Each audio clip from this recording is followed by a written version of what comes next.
green and hot-tempered. He emerged from the depths of Lake Erie, eating everything in sight. He made you melt just being near him. It ate Cleveland, a man-eater and a lady killer. It Ate Cleveland by Dana Olson. Fade in. Water. Dark, turbulent, raging water. We're in the middle of a great aquatic body. It is night and a thundering storm surrounds us. As the waves thrash wildly, we hear the opening strains of a low, sinister Bernard Herrmann-esque score. We roll credits over the violent, pitching seas, drawn deeper and deeper into the storm, nothing in sight but endless miles of dark water, the vital fluid from whence we and all other life forms evolved. Then we get on with the picture. Dissolve to External Lake Night. The storm has passed.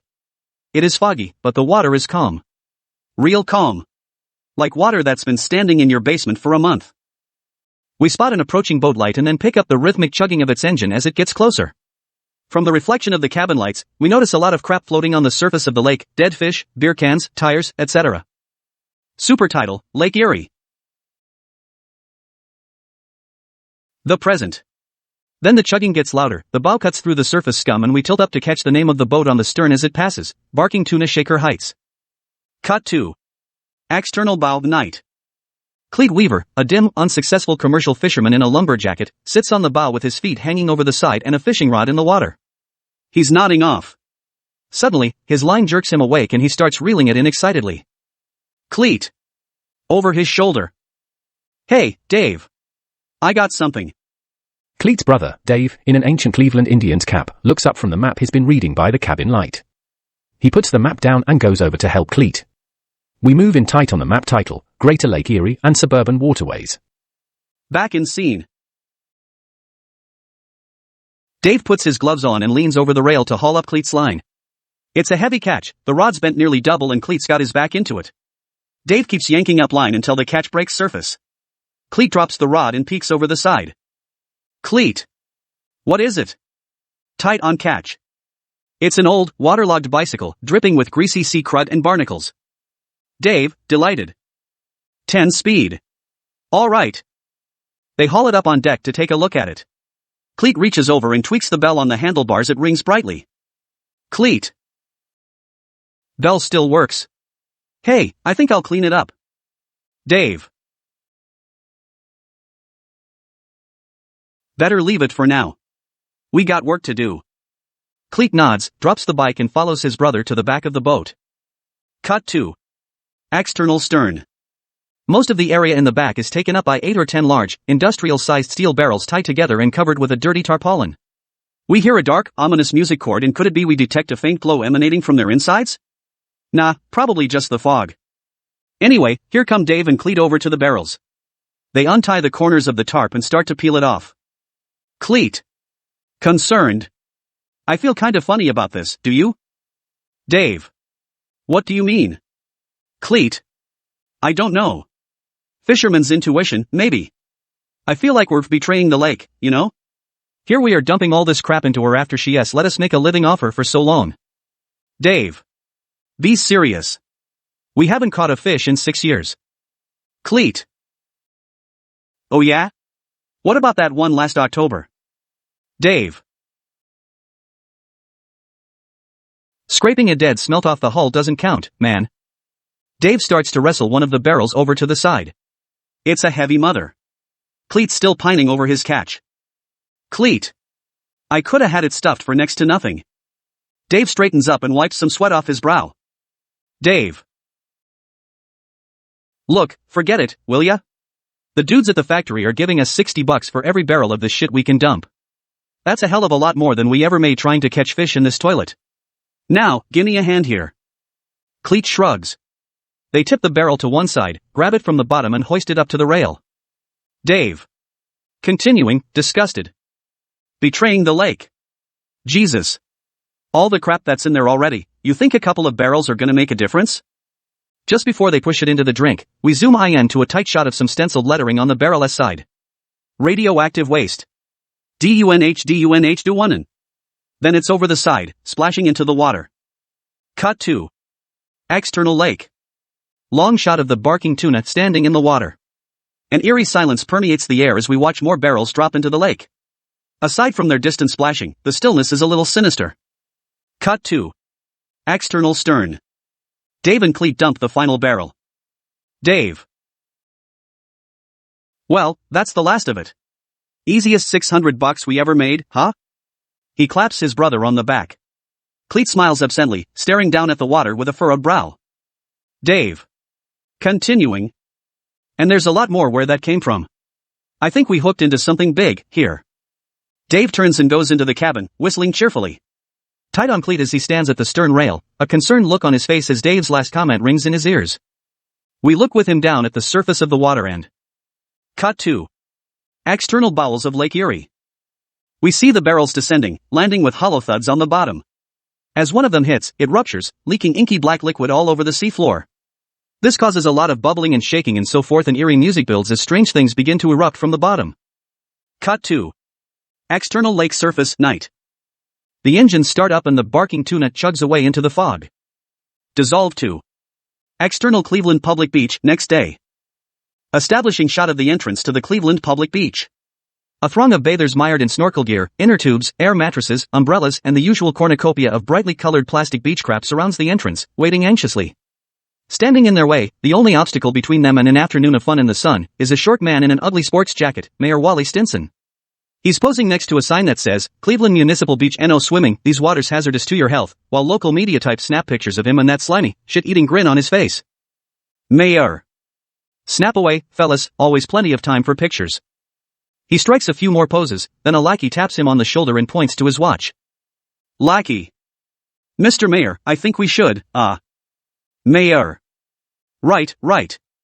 He turns to the crowd of bathers and holds up his arms to quiet them. Mayor. Continuing. Folks, may I have your attention, please? As everybody quiets down, the mayor turns to a female reporter with a tape recorder. Mayor. Continuing, to reporter. How's my level? Are you getting everything? Great. To crowd. I know all you folks are anxious to start your first day at the Cleveland Beach in 15 years, so I'll be brief. He hooks a thumb over his shoulder at the water. Mayor. Continuing. When I first took office, this lake was a disgrace.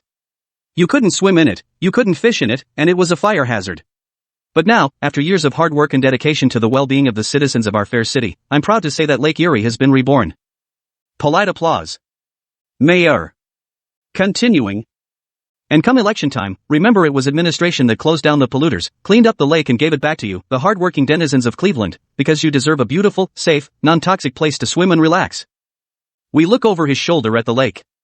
It's still the greasy, brackish, dead lake it always was.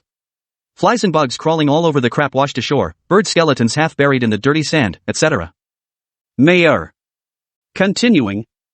So without further ado, I officially declare the Cleveland Municipal Beach open for recreational pursuits.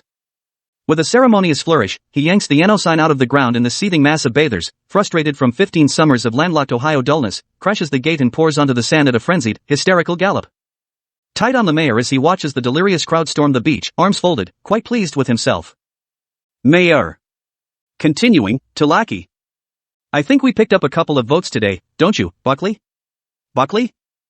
He looks around for Buckley. Buckley's on the ground, having been too slow to dodge the surge. There's a footprint on his chest and a styrofoam inner tube around his neck. Buckley. Yes, sir. Now we hear an approaching CR slam on ITS brakes nearby.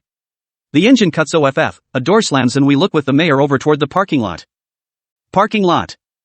An angry young woman is storming over from her car, rage in her eyes. Back in scene. The mayor grimaces as he recognizes her. Mayor. Shit, it's that environmentalist. He turns to the media people. Mayor. Continuing, to press. Okay, fellas, show's over, why don't you all get back to your bureaus and write a nice article about me, huh? The girl walks into frame, stands with her hands on her hips and stares disgustedly at the beach scene. This is Connie Calabi, our heroine. Young, bright, attractive, a hardworking, driven woman of the 80s with a great sense of mission. It's obvious she makes the mayor very nervous, and he tries to ignore her as she fixes an icy stare on him. Connie. You broke your word. You real lying, self-obsessed rat. Several reporters take interest in this statement and turn their heads as the mayor tries to hustle them away from her, laughing nervously. Mayor. Haha, must have me mistaken for an old beau or something. Connie. You know that lake's toxicity level is still way too high to open this beach for swimming. You re-endangering the health of each one of those people. Mayor winces. One of the reporters recognizes her. Reporter. Hey, aren't you Connie Calabi, the environmental lobbyist? Mayor. No, she's not, she's nobody, let's. Somebody holds up a camera. Mayor knocks it away. Mayor. Continuing. Dawn takes pictures of her. Connie. All you care about is re-election. If you really cared about the people of Cleveland, this beach would still be closed. Mayor. To Lackey. Buckley, will you restrain her, please? Buckley starts to wrestle her away. Connie. Yelling at Mayor. You know I'm right. To Buckley. Take your hands off me. To Mayor. There's going to be consequences to this. You'll see. Mayor. To Press. Ah, the mindless ravings of a lunatic. He gestures to the beach. Mayor. Continuing. As you can see, everybody's having a great time. The lake is thriving. Dangerous? Bah! The only danger here is going in the water too soon after eating and getting a stitch, haha. He goes off joking with the press and we. Cut 2. External the beach a little later. Typical, innocent fun at the beach. Kids running in and out of the water. Parents rubbing tar off their kids who just came out of the water. Young couples frolicking in the shallows, tossing slime at each other. Angle on a guy with a frisbee dog. Every time he throws it, the dog takes off on the same route, which goes right through the middle of a clean-cut family's picnic. Frisbee goes in the air, dog tears up the beach right through the family, sandwiches and cups go flying, children cry, father gets pissed. More from them later, because now we spot Connie stumbling through the sand in her heels, handing out leaflets and a spiel to passers-by. Connie. Hello. This water's unfit for swimming. Write your city councilman and get the beach closed again. Hello. This water's unfit for swimming. Write your city councilman and get the beach closed again. Cut 2. Surfer. A gnarly lad with a board on his head runs for the water. Gnarly lad cowabunga. Connie. There's still a dangerously high level of pollutants in the water. There's no telling what kind of effect this will have on bathers. Cut 2.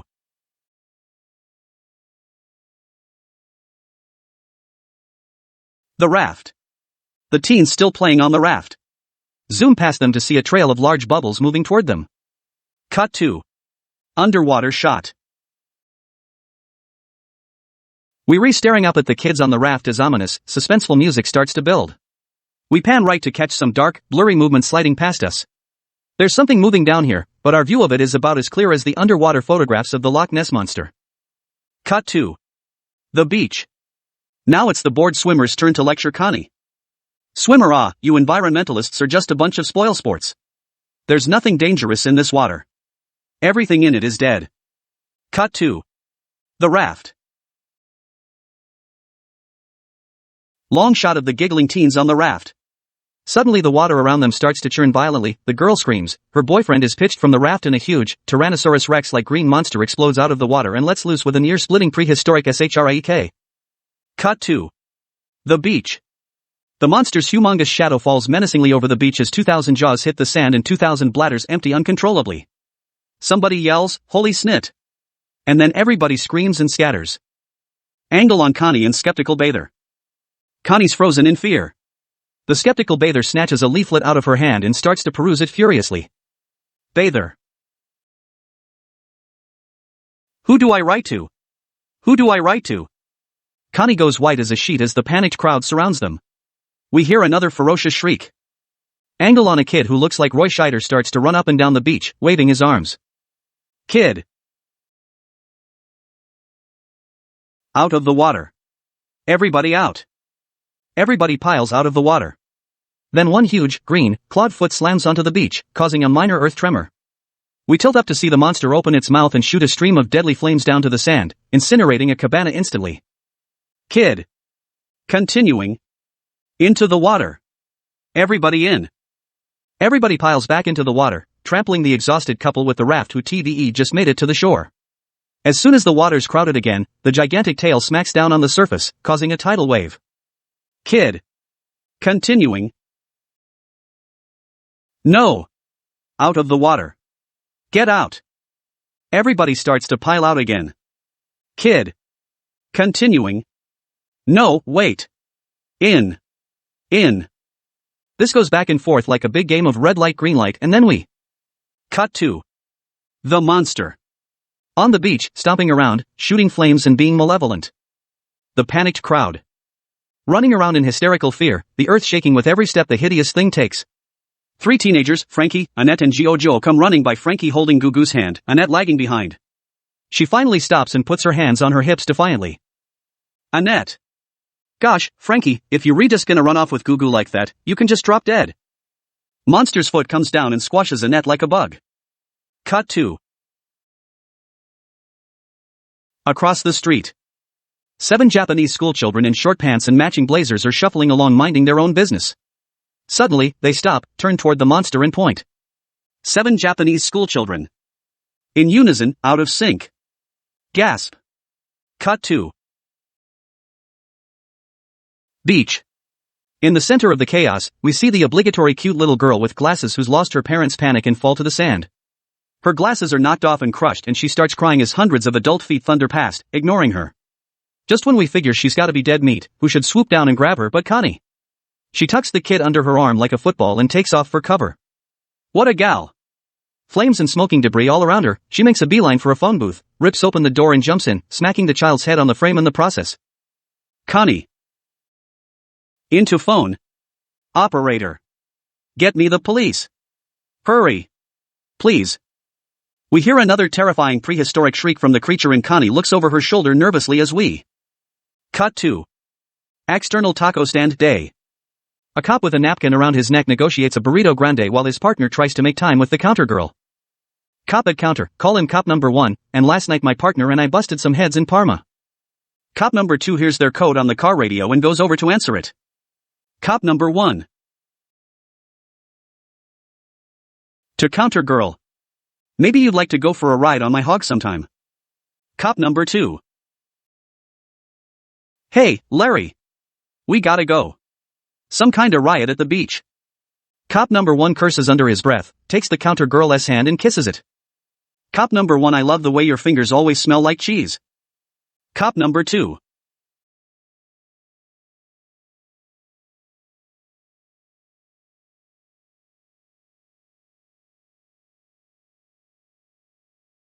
Larry. Cop number 1 puts on his cap and bolts for the car. They peel out dramatically. Cut to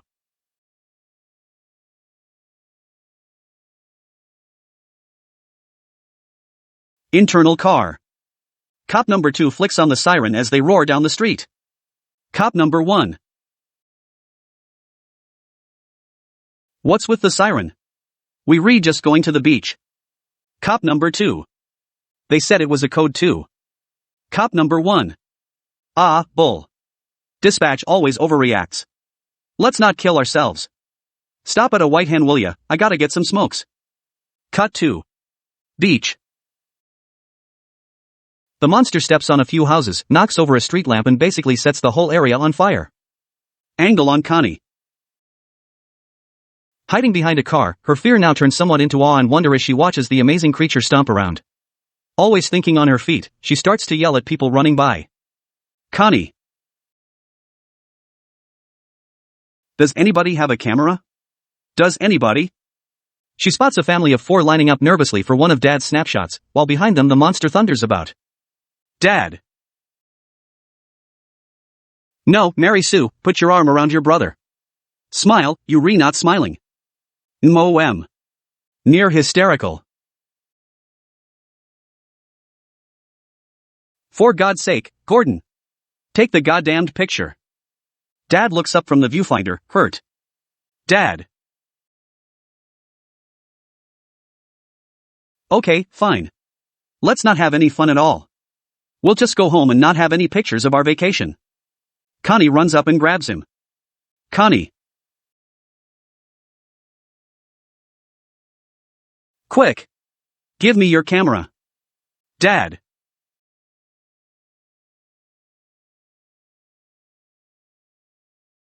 Fine, take it.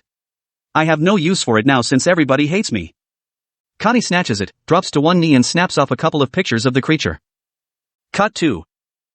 External street near the beach. A busload of singing grade schoolers comes cruising innocently down the street. Cut 2. Internal school bus. A nun leads her pupils in song. Kids. Singing. Kumbaya Lord. Kumbaya. Someone's watching Lord. Kumbaya. Cut 2.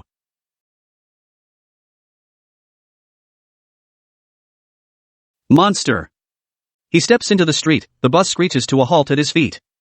He picks it up in one giant hand while the kids keep singing, shakes it a few times and then hurls it into the lake.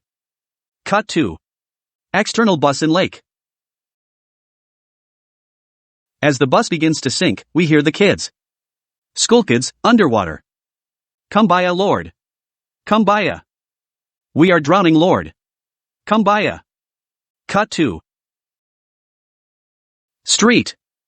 The squad car pulls up, the cops get out and their eyes go wide as they spot the creature. Cop number 1. Jesus Christ. Droves of people rush past, heading for the highway.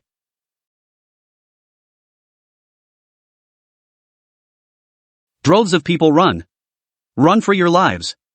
It's the end of the world. Cops exchange confused glances. Cop number 2 decides to play cowboy. He whips out his gun and draws a bead on the thing. Cop number 2.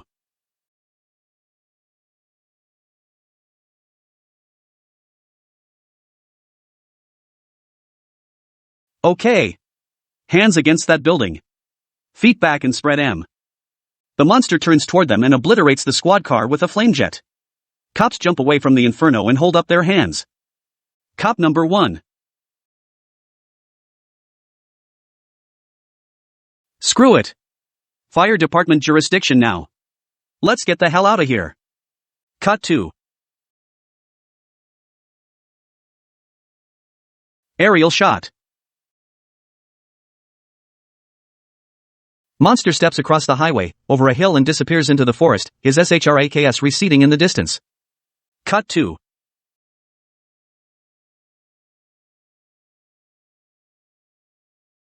Internal plain dealer city room, day. The bustling city room of a large newspaper. We truck past a few desks up to the glassed-in box-like office of the city editor, Frank Wallace. Typical newspaperman in a cheap short-sleeved shirt, a half pint of scotch and a pastrami sandwich on his desk. He's rubbing his forehead, talking on the phone. Frank. Exasperated.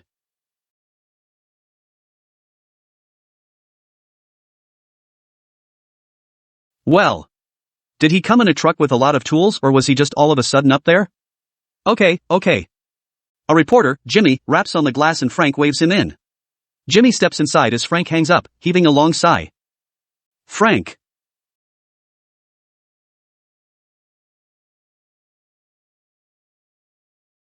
Continuing, I gotta go home. My wife-ass losing her mind. She says there's a man walking around on the roof of the house. He takes a swig of scotch, winces and grabs his gut. Jimmy. How's the pastrami? Frank. I'd kill for a solid stool once before I die. What's up? I don't know, maybe nothing, but the switchboard-esque gone crazy with calls about. Well, some kind of creature down at the beach. Frank. Nonchalant. What kind of creature? Jimmy consults a steno pad with notes scribbled on it. Like a dinosaur. 60-70 feet high, breathes fire. Frank. Fire-breathing dinosaur? Get out of my office. Jimmy. There's something to it, Frank. The police lines are flooded, we can get through to the watch commander. Frank. Oh, for Christ's sakes, Jimmy, I'm a grown man. You think I'm gonna send one of my reporters chasing after some doped-up high school kid's phone prank? Jimmy. The Sentinel, the Clarion and all 3 TV stations got guys on it. Frank sighs, shakes his head. Then a smile spreads slowly across his face. Frank put Douglas on it. Cut 2. Internal printing press room, day. The huge, deafening press has been left unattended, spewing ink and bales of paper everywhere. We look around the room and see the reason why. All the printers are in the corner play ing, a very animated game of dice. We move in through the huddle and spot the roller, a young, ruggedly handsome fellow with a devilish glint in his eye and a wad of money in his fist. Our hero, Dick Douglas. He shouts over the roar of the machine. Dick. Odds on the 9, Smitty.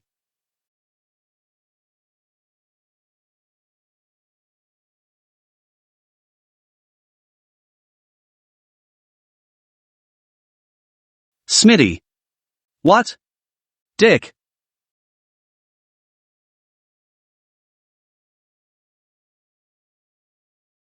Odds on the 9. Smitty, an ancient Cleveland Irishman, shoves some money around as the rest of the printers, all in their 50s and 60s, jabber excitedly. Dick. Here we go. Big 9. Big 9. He lets them fly. Smitty. Crap. Shit. Dick. What? Smitty. I said craps. Shit. Jimmy sticks his head through the crowd, wiping ink from his face with a handkerchief. Jimmy.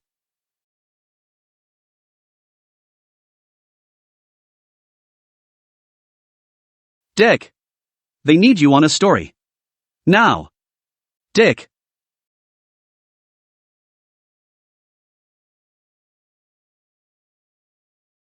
Picking up his money. I'm busy. Jimmy. It's coming straight from Frank. Dick. But. Smitty. Never mind, kid. Consults watch. It's time for our break, anyway. All the printers break out their coffee thermoses. Printer. Yeah. A guy can only work so hard. The printing press spews more paper. Dick takes his money and gets up. He waves goodbye and follows Jimmy to the door, dodging ink and flying bales. Cut 2. Internal hallway. They step into the hall and Jimmy closes the door behind them. Dick. You interrupted a profitable dice game to send me after a hallucination? Jimmy. Could turn out to be a big story for you, Dick. Dick. Mocking. Yeah. Like the Rotary Club bake-off last week? That was a killer. Or how about that cotillion in Lakewood you sent me to cover? Have a heart. Dance of the Parasols was too much for one man to handle. Jimmy.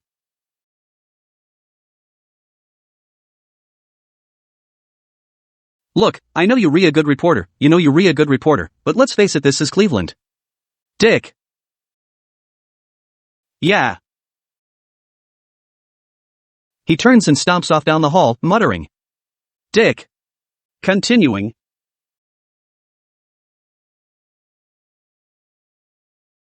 I knew I should have taken that job in Buffalo. Nothing ever happens in this burg. Cut 2. External Dick's car, night. Dick approaches the beach in his little red convertible, still pissed. Dick.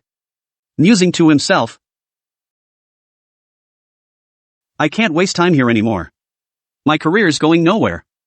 I need a big story to get ahead and I'm not gonna find it in Cleveland. There's just nothing happening here. Suddenly, he slams on his brakes, finding himself at a police checkpoint. He gets up to peek over the windshield. Dick.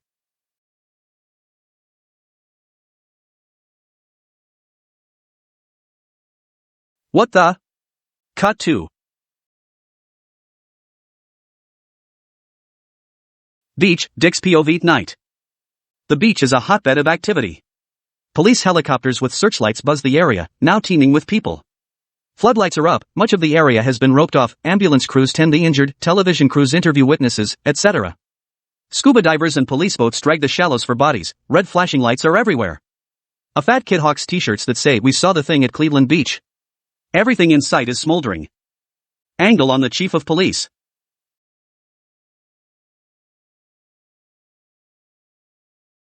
Surrounded by a bunch of babbling reporters firing off questions like a dozen machine guns. Reporters. What's being done about this? What is this thing? How many people killed? Was it really 60 feet high? Will this be declared a disaster area? Chief. Hold it. Hold it, boys, one at a time. Reporter 1. Do you think this thing's from outer space?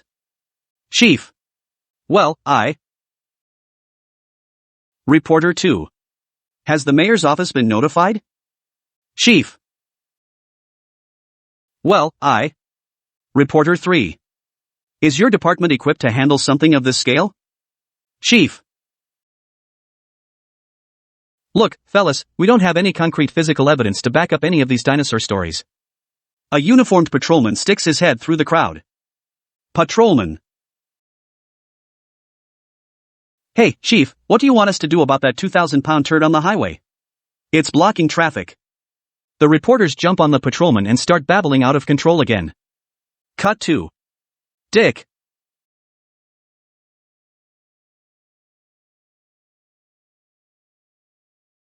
Always the maverick, Dick stays away from the group confronting the police chief, choosing instead to poke around a little on his own. He kneels down next to a big furrowed ditch in the ground, that we, the audience, know is the trail left by the creature's tail, and examines it. Then he looks up to see a sooty fireman chopping his way out of some charred, skeletal building remnants. Dick. Hiya, Charlie. Charlie the fireman. Brightens. Hiya, Dick. How's the city beat treating you? Dick. You know. Dullsville. Hey, Looks around. What the hell happened here? Fireman takes off his hat and mops his brow. Charlie the fireman.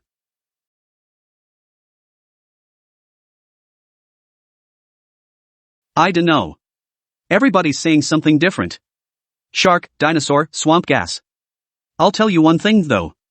I've been with the department 11 years and I've never seen any kind of fire that could incinerate a building like that one as quickly as it did. I mean, it's like they put it in some kind of gigantic blast furnace. It's weird. Dick rubs his chin pensively. Dick.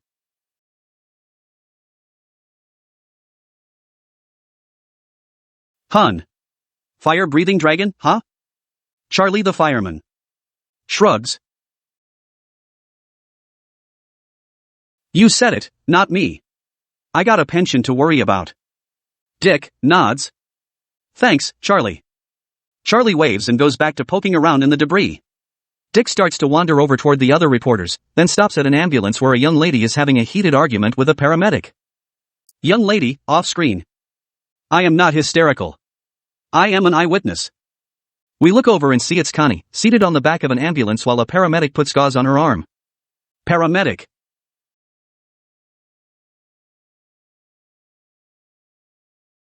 Sure, honey. Everything's okay, now. Connie. Don't call me honey, you ass. I'm wasting my time talking to you, I've got the whole thing on film. She holds up a camera. Dick's eyes light up. He makes a beeline for her, but she is up and running toward the other reporters, waving the camera and trailing gauze. Paramedic. Miss. I'm not through bandaging you yet.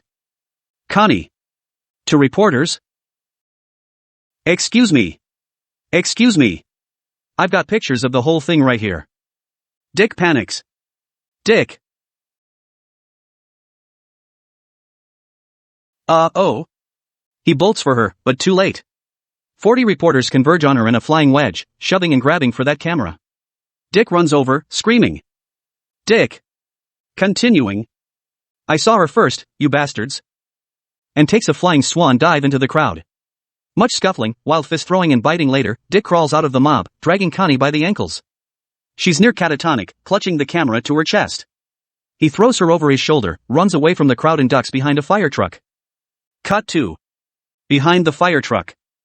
Dick sits Connie down on the running board and starts to slap her wrist slightly. Dick. You okay?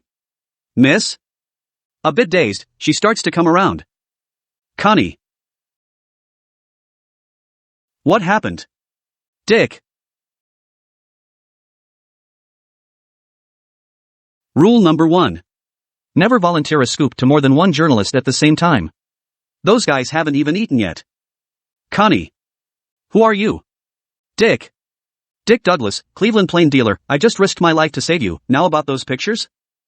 Connie. Studying his face. Have we met? Dick. I dunno, listen, if you'll just come downtown and sign a release for those pictures, I'm sure my editor I give you $5-6 for 'em. Connie. I know where it was. Didn't you cover the picket at the toxic waste factory on the Cuyahoga River last spring? Dick. I guess so, I don't remember, but if you could let me have those. Connie. I was the keynote speaker there, I'm Connie Calabi. She extends her hand.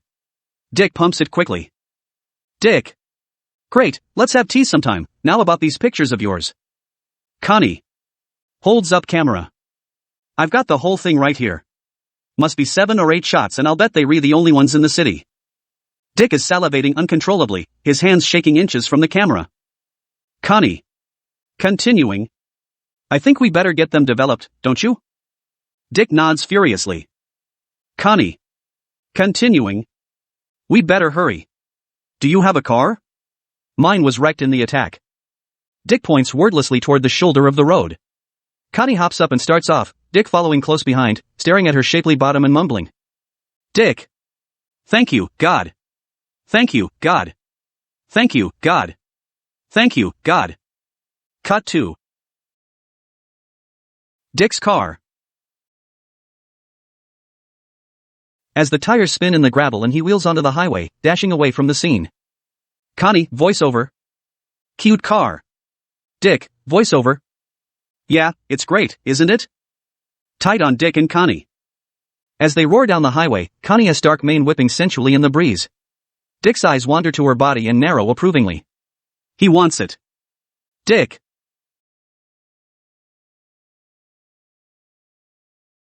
Clearing throat. Say, just between you and me, what exactly did you see back there?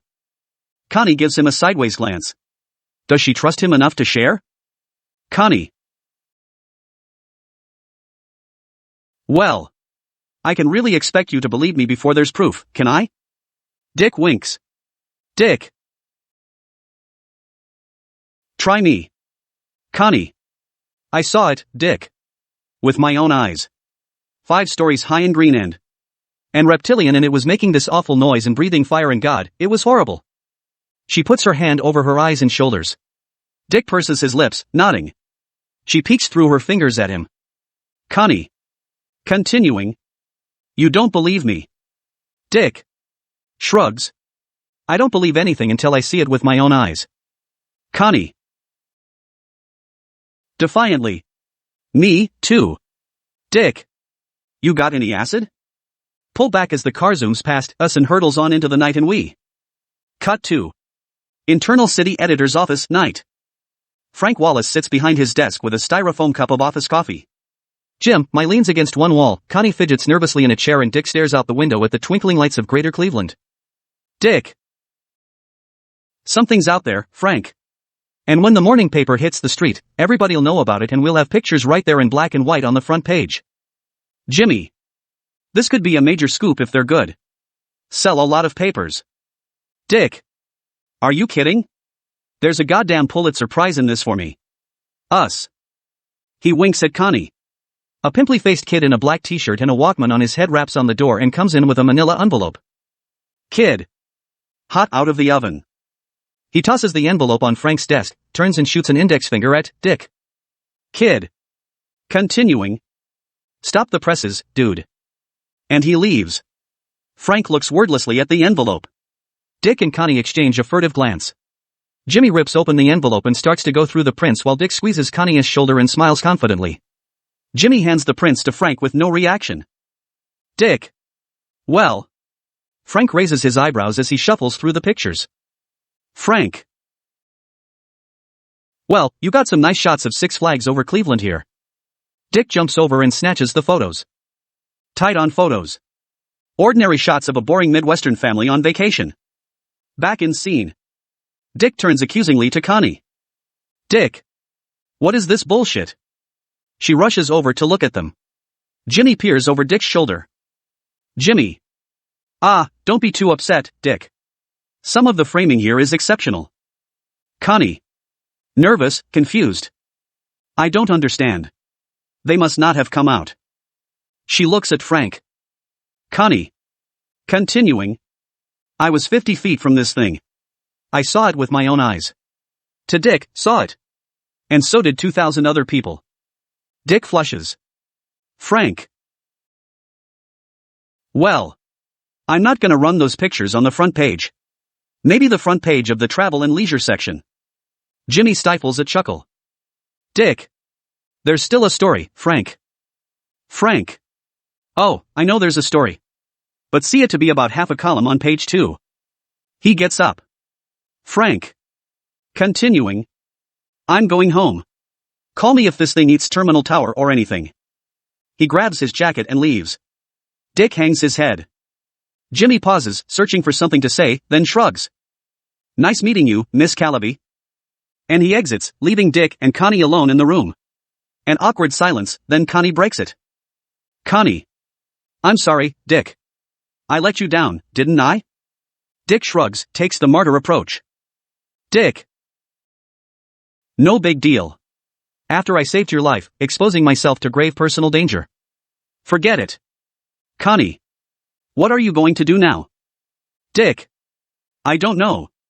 Shoot myself in the head, I guess. And you? Connie.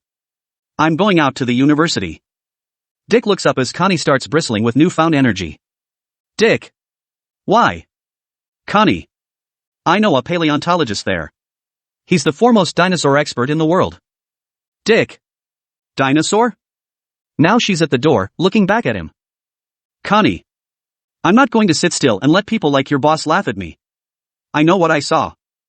Zoom in to a dramatic close-up. Connie. Continuing. I'm going to find that creature, Dick. Do you want a story or not? Hold on her for a brief beat, and... Cut to. External Lake Night. The barking tuna cruises slowly through the fog. Cut to. The stern. Toting twice as many barrels of radioactive waste as the first time, Dave Weaver sits on the rail counting $20 bills. Dave. Those guys at the factory sure are friendly, huh, Cleet? Cleet peering over the side, shaking his head. Cleet. I think we overloaded this trip. We're riding awfully low in the water. Dave hops off the rail, pocketing his cash. Dave. So let's dump some right here. Nobody's around. They untie a barrel, heft it up and dump it over. Dave cocks an ear to one side and smiles as the barrel plunks into the drink. Dave. I love that splash. Sounds J-use like a cash register. Now Cleet's peering into the fog. Cleet. Hey, Dave. I think we got company. Dave grabs a pair of binoculars and takes a peek. Dave. It's Artie Engel and he's closing fast. Quick. Get the tarp over those things. Dave drops the binoculars and he and Cleet start covering the barrels. Cleet. What's the big deal? Artie won't tell on us. Dave. Artie is the biggest loud mouth on the water. If he finds out about our little gold mine here, every fisherman in the Great Lakes LL want a piece of the action. I don't want a franchise, do you? Wipe 2. The barking tuna minutes later. Dave and Cleet sit nonchalantly on the stern with their poles over the side, as Artie Engel's boat drifts up. Artie at the wheel. He's a bulky, smiling oaf. The type of guy you never invite to parties, but always shows up anyway. Artie. Ahoy, fellas. Dave. Hi, Artie. Cleet. How's it going, Artie? Catch anything? Artie. Yeah. He holds up a square steel object on a thick wire. Artie. Continuing, proudly. Toaster oven. Dave. Beauty. Put up much of a fight? Artie. Nah. Now he fixes his eyes on Dave and Cleet's mysterious cargo. Artie. Continuing. Hey, what's that? Dave. Feigning innocence. Wait, what? Artie points. Artie. What's all those barrels? Cleet. Indicating barrels. These? He 100ks at Dave for guidance. None is forthcoming. Cleet. Continuing to Artie. Ma made us some soup. Tight on Artie as he buys none of this. His eyes narrow to suspicious slits. Artie, that's not soup. Back in scene. Dave and Cleet look at each other. Is their secret blown? Cut to. External college campus night. Dick's car rolls onto the campus and his headlights flash on a sign. University of West Cleveland East Cleveland Campus. As they cruise past some ivy-covered buildings, we hear their voices. Dick, off-screen. You think this paleontologist clown can help us? Connie, off-screen. This paleontologist clown is the best in his field. He also happens to be my father. Dick, off-screen. Ah. I beg your pardon. Cut 2. Internal Paleontology Building. Dick and Connie walk into a great marble hall filled with various prehistoric artifacts. Dick leans over a glass case full of fossils, crude stone tools, and bone fragments. Dick. This is fascinating. Connie comes over, nodding. Connie. Yes, the Akron dig of 1971. Dad was in charge of it. Dick. Incredulous. They found all this stuff in Akron? Connie. Nodding. Some scientists believe prehistoric man took his first few steps somewhere near the Ohio Turnpike. Dick. Do you think there's a link between that and what you saw this afternoon? Connie. If there is, my father will find it. Come on, we can still catch part of his class. She takes his hand and starts to hustle down the hall. Dick. What's he teach? Connie. It's sort of a campus joke. The students call it dinosaurs for jocks. Cut 2. Internal Lecture Hall, night. Dr. Manfred Borealis, an older, distinguished gentleman in a white lab coat, stands in front of a large class of about 100 students.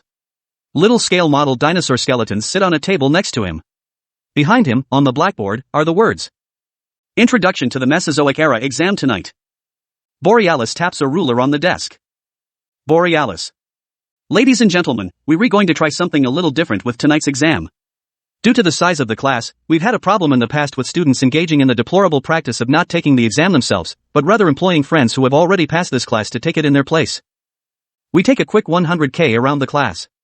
Almost every student is biting their tongue, looking at the floor, praying they won't let slip a self-accusative chuckle. Borealis. Continuing. So, in order to avoid this problem tonight, we've had to resort to a sneaky tactic ourselves. You'll need to show your ID card to get a copy of the exam up here. Your name will then be checked off on the master enrollment list. Those students whose names I do not find on the list will, I'm afraid, be subject to a probationary hearing and possible expulsion. So, if we can just form 2. Everybody in the room jumps out of their seats and flies through the exit doors in one surging mass. In seconds, Borealis is the only one left in the room. He sighs and scratches his jaw pensively. Borealis. Continuing. So much for higher education. Ha ha ha. Suddenly, the door bursts open and Connie and Dick rush in. Connie. Father. A very startled Borealis jumps 2 feet, knocking one of his dinosaur skeletons onto the floor where it breaks into 100 pieces. He turns around, holding his heart. Borealis. Connie. Good God, who taught you how to come into a room? Thanks for a beat, I guess I did, didn't I? That's what you get for being a working parent. Connie. I'm sorry, did I startle you? Borealis. Yes. I broke my Stegosaurus. He bends down to pick up the pieces. Dick goes over to the IP. Borealis. Seeing Dick from the knees down.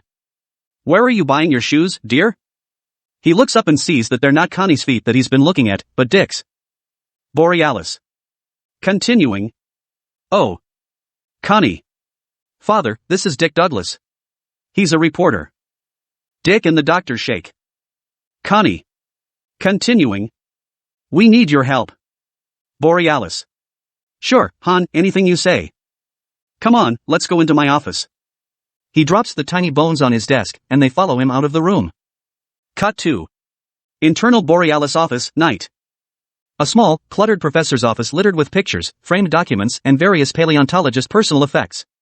Dick is playing with a little wind-up desk toy, a squat, purple plastic beast that ambles across a flat surface with tiny sparks coming out of his mouth. Connie sits on the edge of her chair while Borealis stands by his bookshelf, tapping his chin pensively. Borealis. Fascinating. If what you say is true, judging from the evidence and your description, I'd say we're re-looking at a creature from the Jurassic or, more likely, the Cretaceous period of the Mesozoic era. Of course, these animals have all been extinct for 150 million years. Dick looks up from the wind-up toy. Dick. Is it possible this one was just lying around and decided to get up and go out for some coffee or something? Borealis. Shrugs. We find bones intact every day. As a scientist, I'd say the chances of an entire beast being preserved in some state of suspended animation for this length of time are kinda sketchy. Connie. Musing. It came out of the lake, which everybody knows has been dead for years. Maybe it's been serving as some kind of prehistoric crypt. To Borealis. Could there be a link between the lake and the past? Borealis. It's possible there's a lake link, I suppose. Look, honey, I'd love to believe there's a big Tyrannosaurus Rex out there that was shaken awake by an earthquake or a subterranean shift or some maverick radioactivity. The scientific world would turn upside down. He sighs and flops into a chair. Continuing. But unfortunately, I'm a reasonable man and I tend to believe that what you and all the other people saw at the beach today was nothing more than a big cloud of swamp gas. Connie, darkly.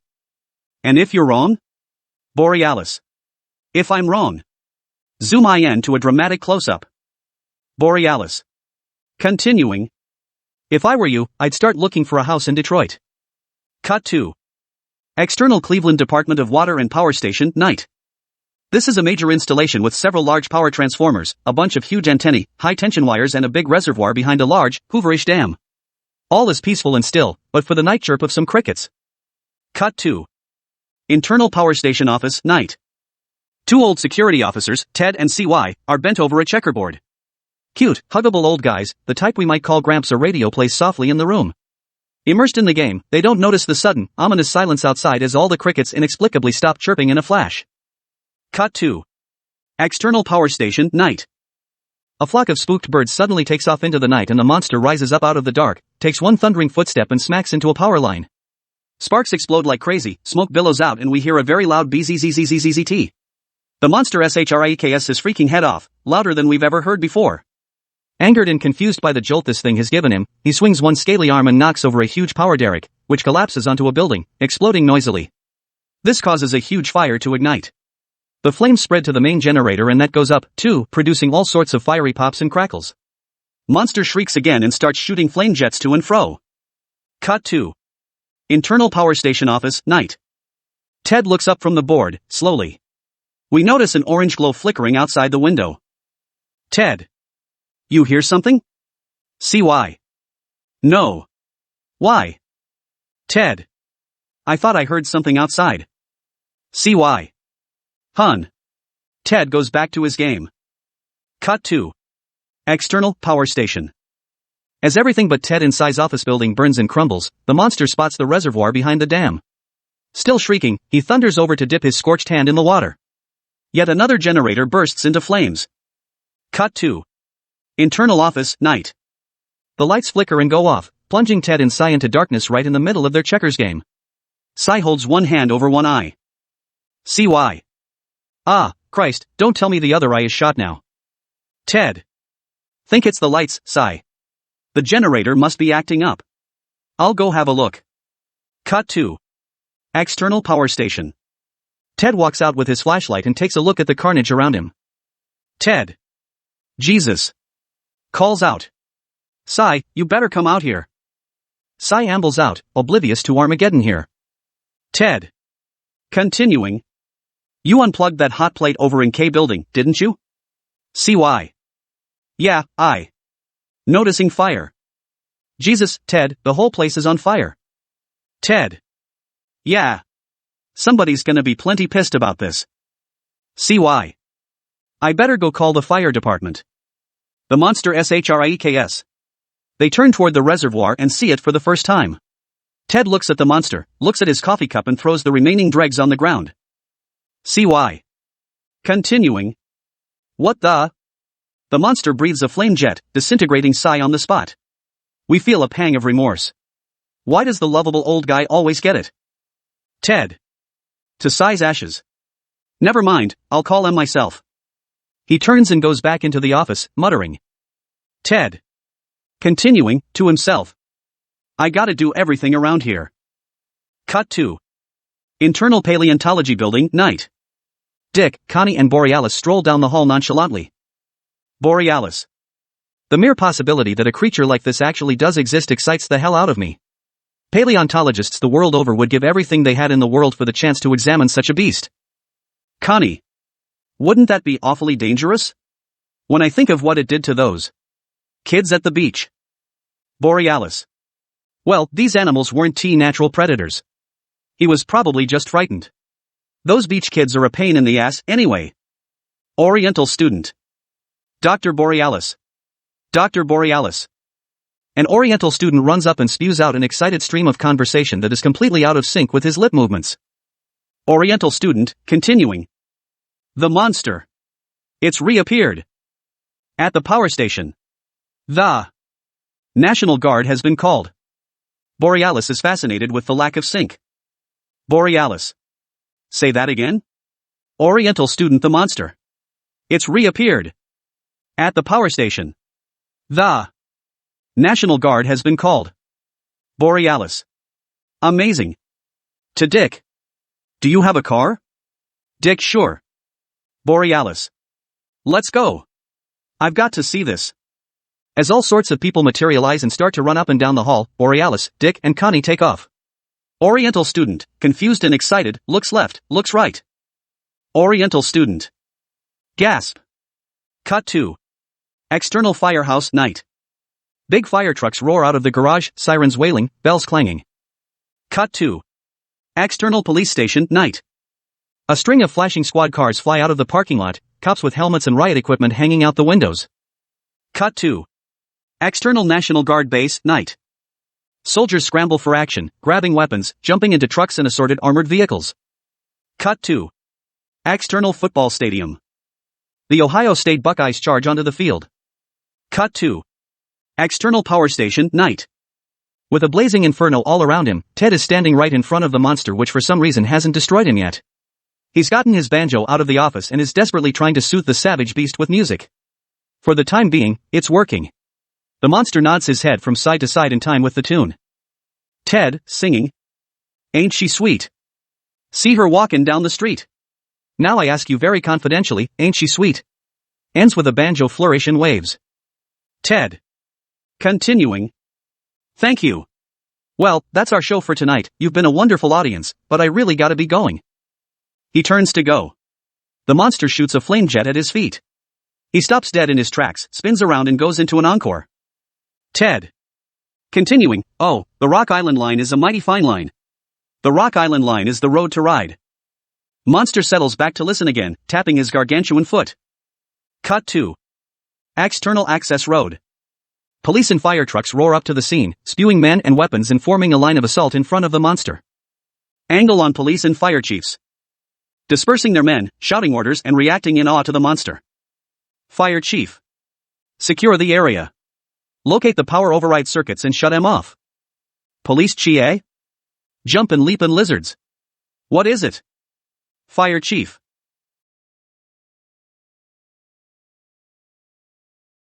I've never seen anything like it in my life. Who's the old guy with the banjo? Angle on Ted as he spots an opening and goes into the old shuffle off to Buffalo routine. Ted. 1, 2, and away we go.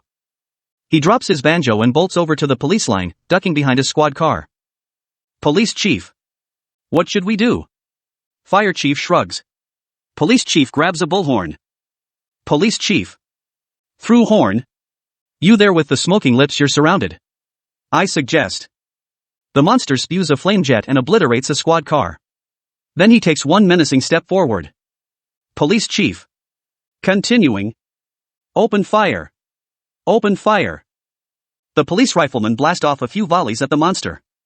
The bullets just sort of plunk into its hide with no real effect other than pissing it off even more. He starts to shriek madly, whipping his head around in a frenzy. The riflemen lower their guns. Police chief. Continuing. We're gonna need some tanks and shit. Fire chief. How do we stall until the National Guard gets here? Police chief.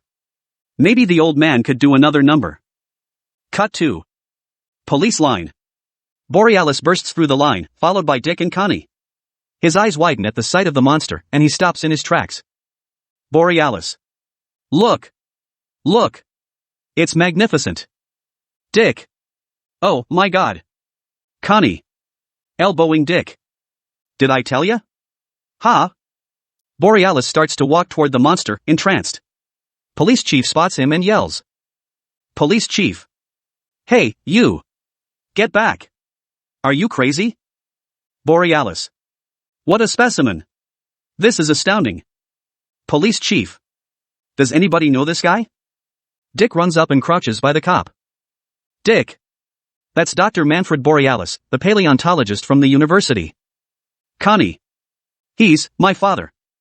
Police chief. Well, get him out of there. This thing will blast him in a second.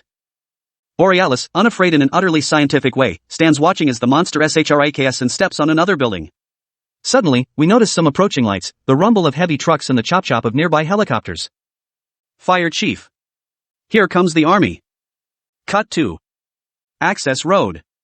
An approaching convoy of military vehicles, helicopters buzzing over them. Standing up in the lead jeep is Captain Dirk Pinto, commander of the Cleveland Defense Force. He's rigid and scowling, staring at the scene through a pair of binoculars. He lowers them and hits his driver on the shoulder. Pinto. It's just a goddamn lizard. They woke me up for a goddamn lizard? He grabs a walkie-talkie and shouts orders to his chopper pilots. Pinto. Continuing. Red Leader 2, this is Red Leader 1. Slam a couple of shells into that goddamn thing so we can all go home. Cut 2. External power station. The helicopters approach the inferno and fire a couple of tracer rockets at the monster. The first shots miss, slamming into a hill behind it. Cut 2. Borealis. Mortified as the death machines threaten his specimen. He throws up his arms. Borealis. No. No. Don't hurt it. I beg you. Dick looks up as the helicopters buzz overhead and move in. Dick. They're shelling it. Connie leaps up. Connie. Father. Dick grabs her and hauls her down. Borealis runs around making a prime target of himself as the helicopters hover over the monster and blast it. Borealis. Don't. Stop. Please. The monster starts to spar with the choppers, shrieking and swiping at them with his claws as they slam rockets into his torso. Angle on the approaching convoy.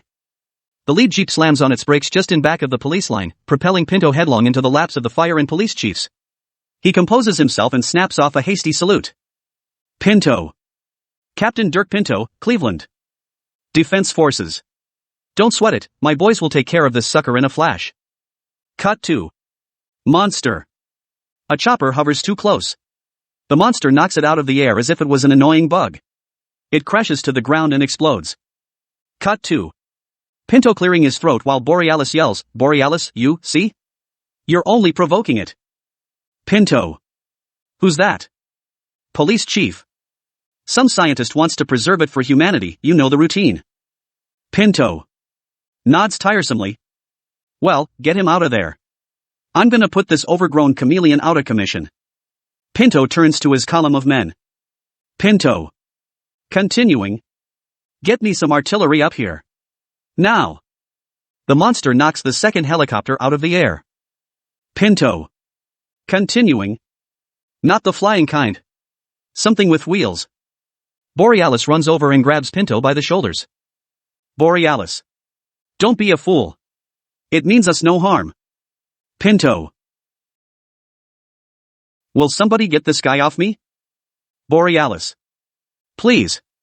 Call off the guns. Pinto rips free of Borealis' grip and flings him to the ground. Connie rushes to his side. Connie. Father. The monster SHRAKS again and steps on the only remaining building in the area. Dick goes over to Pinto. Dick. Captain, I don't think you're gonna beat this thing with conventional weapons. Pinto. Ah, bullshit, I'll send in a tank, it'll be over in seconds. A tank rumbles up from the rear, its helmeted driver's head protruding from the hatch. Pinto directs it up to the line of fire. Pinto. Continuing. Okay, everybody back. To tank. Draw a bead on that thing's head and drop it in its track, soldier. The tank raises its muzzle and fires. The shell glances off the monster's shoulder, knocking it back a few steps, then it recovers and opens a flame jet at the tank, melt ing at II candle wax. Pinto watches it fizzle into a pile of molten metal and turns to his men. Pinto. Okay, new plan, people. New plan. Angle on police and fire chiefs. They exchange concerned glances. Fire chief. Think we could gas it? Police chief. Are you kidding? There's not enough gas in the state of Ohio to kill that thing. Fire chief nods grimly. Police chief. Continuing. Besides, where am I gonna find a mask to fit over its face? Cut 2. Monster. As it starts to advance on the troops, spitting fire, shrieking, and looking very malevolent. Cut 2. Pinto. He runs up and down his column of men, waving his arms and pointing wildly at the creature. Pinto. All right, men. Kill. Kill. Kill. The entire platoon opens fire, lighting up the night with rockets and cannons and grenades and automatic weapon fire. The monster's really getting irritated. Angle on Borealis. Yelling and struggling to break free as Dick and Connie try to restrain him from running directly into the line of fire. Borealis. Lunatics. Murderers. Can't you see what you're redoing? Stop. It won't hurt us. These creatures are vegetarians. Cut 2. The monster. He spits flame and ignites a machine gun operator who runs out into the open and does a classic man in an asbestos suit fire dance. The soldiers. These guys know a good fire dance when they see one. They applaud. Soldiers. Clapping and whistling. Beautiful. Terrific fire dance. Very nicely done, really. Now only smoldering, the fire dancer gets off the ground and gives a quick bow to his audience. Pinto steps up and shouts a new command. Pinto. Okay.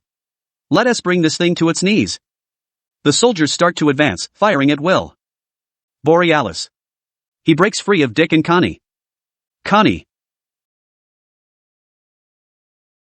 Father, I don't. Dick leaps and knocks Borealis to the ground with a flying tackle as bullets zoom wildly over their heads. Borealis turns and sticks a finger in Dick's face. Borealis. Okay, one more person knocks me down again tonight, I'm gonna get real. Connie. Look. It's retreating. Everybody looks up at the monster and sees that it is, indeed, backing away. Pinto. Column forward. They start advancing on it. Cut 2. The monster. This is one of those intimate close shots of the confused creature's bewildered face as all the man-things shoot rockets and bullets at it. It starts to make pathetic, half-assed SHRIKS and we notice some monster blood trickling out of a couple of the wounds. As he retreats over the hill, all the humanitarians in the audience begin to feel sorry for him. Cut 2. Borealis, Dick, and Connie. They all watch closely with emotion-wrought faces. Connie, look at him. He's hurt. Ah, wah, wah. Dick. Ah, wout. Police and fire chiefs. Ah, oh, wah, woo. Everybody turns to stare directly at Pinto. Everybody. At Pinto. Real loud. Ah, wah. Pinto. Okay. Okay. Cease fire. Get off my back, will ya? Borealis. Quick, Dick. Let's get in the car and follow it. Dick right. Cut 2. Dick, Connie, and Borealis. They run up to a gnarled mass of black metal that was once Dick's car. Connie. Well, fade on that idea. Dick. My car ag. He falls to his knees and bangs his fists on the ground. Borealis is torn between keeping an eye on the monster and watching this grown man make a slobbering fool of himself. Dick. Continuing. That goddamn monster. Why didn't they kill it when they had the chance? Wah ah wah ah. Connie. Dick, cool it, will you? You're a grown man. Dick. That's easy for you to say. One just made the last payment on this thing. Drool starts to roll off his chin. Dick. Continuing.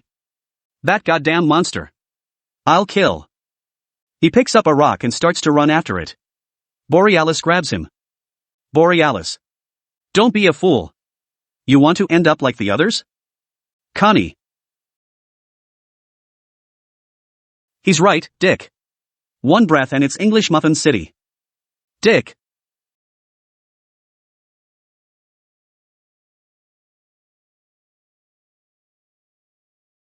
Let him kill me. Life's not worth living anymore. He breaks from Borealis' grip and throws himself very theatrically on the remains of his car, knocking his head badly on the frame. Dick. Continuing. Oh, God, I'm sorry. I'm sorry. Pinto comes over to join Borealis and Connie. His face is grim as Dick whimpers over his mangled car. Pinto, the true soldier, walks over and gently lifts Dick away from the wreckage. Pinto. Forget it, kid. There's nothing you can do. Dick. No. No. Pinto. Listen to me. It's war, now. And in war that shit happens. Pinto. Dick buries his face in Pinto's shoulder and sobs. Grimaces. Pinto. Continuing, pushing him away. Don't gob on the uniform. I'll take care of this. Dick backs away as Pinto approaches the wreckage. Standing directly in front of it, he slowly draws his pistol. Pinto. Continuing. I gotta do it, man. You'll thank me for it. He aims and fires one final shot into the wreckage, putting it out of its misery. Dick jumps at the sound. Pinto walks over to the dead car and reaches for a little rabbit's foot that's dangling from the exposed rearview mirror. He yanks it off like a dead soldier's dog tag, then stands up. Pinto. Continuing. I'll get him for ya, kid. He hands Dick the rabbit's foot and walks away. Connie and Borealis look at each other. Cut 2. Internal Mayor's office, night. The mayor, surrounded by numerous aides, sits at his desk and rubs his temples. Mayor. Why did this have to happen during administration? Why couldn't we just have a normal catastrophe like a mad bomber or a good old-fashioned hurricane? Another aide pokes his head in the door. Aide. Mr. Mayor? There's about 100 reporters out here waiting for a statement. Mayor. Yeah, I'll be out in a minute. Aide nods and closes the door. Mayor looks at his other aides. Mayor. Continuing. Well. What do I say? The press blabs this all over, we got a massive panic on our hands. An aide standing by the window snorts.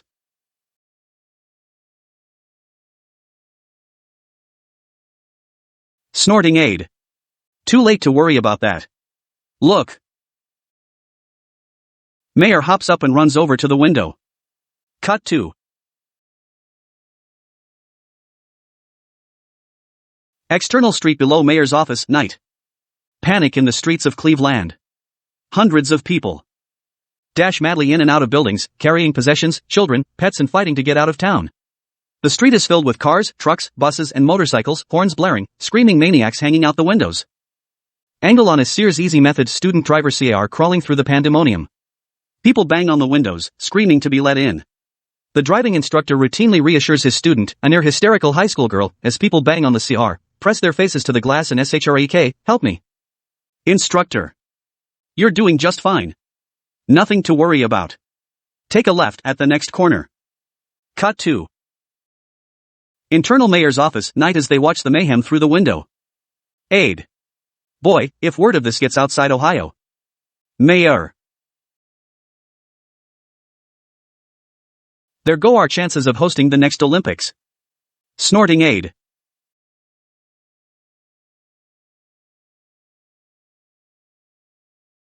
Yeah.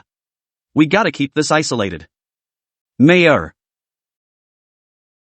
Okay, I'll go soft pedal it to the press goofs. Cut 2. Internal mayoral press room, night. The mayor enters the press room and hundreds of media types descend on him at once. Men of the press. What now, Mr. Mayor? Are we going to evacuate the city? Mayor. No, we have no reason to believe this is an emergency situation of that scale. Men of the press. What about the power station? And the National Guard? Will the governor be coming here? Mayor. Gentlemen, it's just a local problem. We can handle it, believe me. Men of the press. Just how dangerous is the situation? Mayor. We've got men on the outskirts, surrounding our city. Really, they're nothing to worry about. This satisfies them for a beat, and they scribble. Notes furiously. Mayor leans over to an aide and whispers. Get word to that psycho army captain. I want this thing dead by lunchtime. He turns back to the reporters and holds up his hands to calm them. Cut 2. External outskirts of Cleveland, PRE dawn. The Cleveland Defense Forces have set up camp in the woods, not far from the site of the last encounter. Tents have been pitched, small fires burn, soldiers mill about. One group of soldiers play go fish by lantern light, another soldier in his underwear rinses out a few things in his helmet and hangs them on a makeshift clothesline, another is touching up his battle-weary face with a small compact angle on two old, weather-beaten guardsmen. Edwards and Herbovitch, sitting next to a fine blonde lad playing Red River on a harmonica. Edwards. You know, other guys go through 4 years in the guard, and nothing ever happens. How come I always get the weird stuff? Herbovitch. What do you mean? Edwards. It's like I'm cursed. Slime monster comes out of the lake, I'm on duty. Those people in Rocky River killing each other over lawn sprinkling rights, I'm on duty. Nickel beer night at Cleveland Stadium, I'm on duty. Herbovitch. God, that was a bloody one, eh? Edwards. I almost lost a hand. Herbovitch. I don't know. I felt proud tonight. Facing off against an unknown terror so the people of Cleveland can sleep without worry. Risking our lives to save others. Yep, I guess you could say this uniform has changed my life. He turns to the fine blonde lad. Herbovitch, continuing. How about you, kid? Fine blonde lad puts down his harmonica. Fine blonde lad. I sell shoes. Cut 2. Another part of the camp. Dick sits on a tree stump, making notes on a stenopad by firelight. Connie walks over and stands near quietly, peeking over his shoulder. He looks up and sees her. Dick. Hello, there. Connie. Hi. Am I disturbing you? Dick. Nope, I'm just making some notes. I tell ya, Connie, this story's gonna make me a household name all across the world. I finally got a big one. Yahoo. He goes back to writing. Connie. Listen. I wanted to thank you for what you did back there. Knocking my father out of the line of fire and everything. Dick. Forget it. It was easy. He's an old man. A beat as he purses his lips pensively. Dick. Continuing. Come to think of it, that is the second time I've stuck my neck out for you in one day. Connie. How can I ever repay you? Dick shrugs. Dick. Feel like taking a stroll? In the thicket? He raises an eyebrow devilishly. Cut 2. External thicket night. Connie and Dick have wandered off by themselves, deeply immersed in conversation. Connie.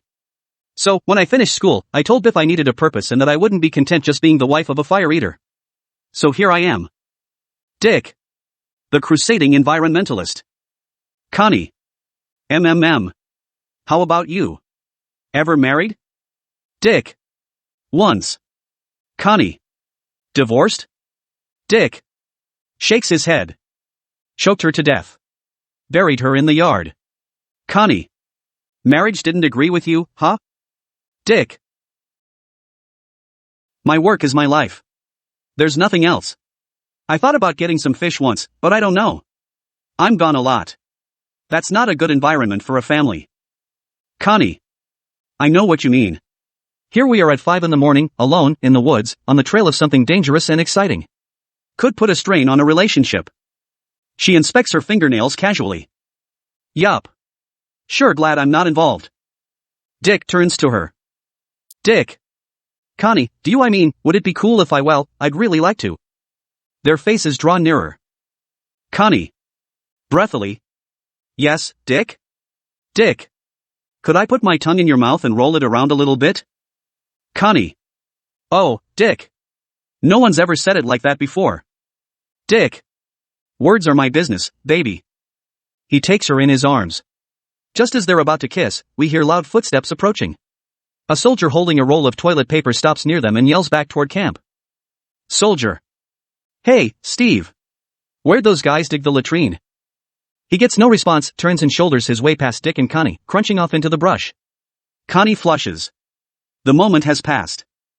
Dick. Awkwardly, well. I guess we'd better get back. Connie. I guess so. Dick. Too many bugs out here, anyway. We'll do the tongue thing another time. Connie, yeah. Okay. He walks off tentatively. Connie sighs and follows. Cut 2. External camp night. Pinto walks out of a tent holding a huge Bowie knife. He hands it to a soldier standing nearby. Pinto. You. Sharpen this. He walks over to Borealis, who's perusing a thick textbook with a flashlight and taking notes. Hey, document. We're having a strategy meeting over in the command tent in a minute. The brass wants you there. Personally, I say you're a civilian and you don't know shit, but they insisted. Borealis. Thank you. I'll be right over. Pinto grunts and walks off. Borealis closes his book and looks up in time to see Dick and Connie walking out of the woods. He stares at them a tad suspiciously as Dick turns to a soldier, winks and grabs his crotch. Cut 2. Internal command tent night. Pinto stands at the head of a table on which there's a map, a scale model monster replica and some toy trucks and planes. The tent is filled with a number of top-ranking officials from the Guard and a few mayor's office representatives. Borealis stands quietly in a corner as Dick and Connie sneak in under a flap. Pinto.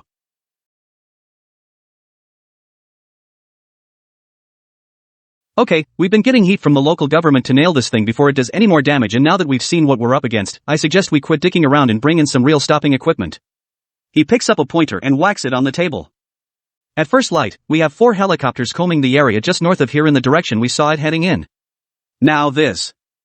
He hooks a thumb at Borealis. Dinosaur Goof from the university thinks eventually this thing will need water, so if it heads back to the lake, we can cut it off. He plunks the dinosaur model on the table, then surrounds it with a couple of toy tanks. Then we'll have him suckered right into our trap. The tanks open up and we give the signal to a couple of F-14s and they'll come in to finish the job. He starts to make war noises with his mouth like a little kid, zooming the toy jets over the monster's head and faking beast-like screams of anguish. He gets really involved here, making the others in the tent a little uncomfortable as he moves the pieces around, crashing them and making battle noise, saliva spraying uncontrollably from his lips. Pinto.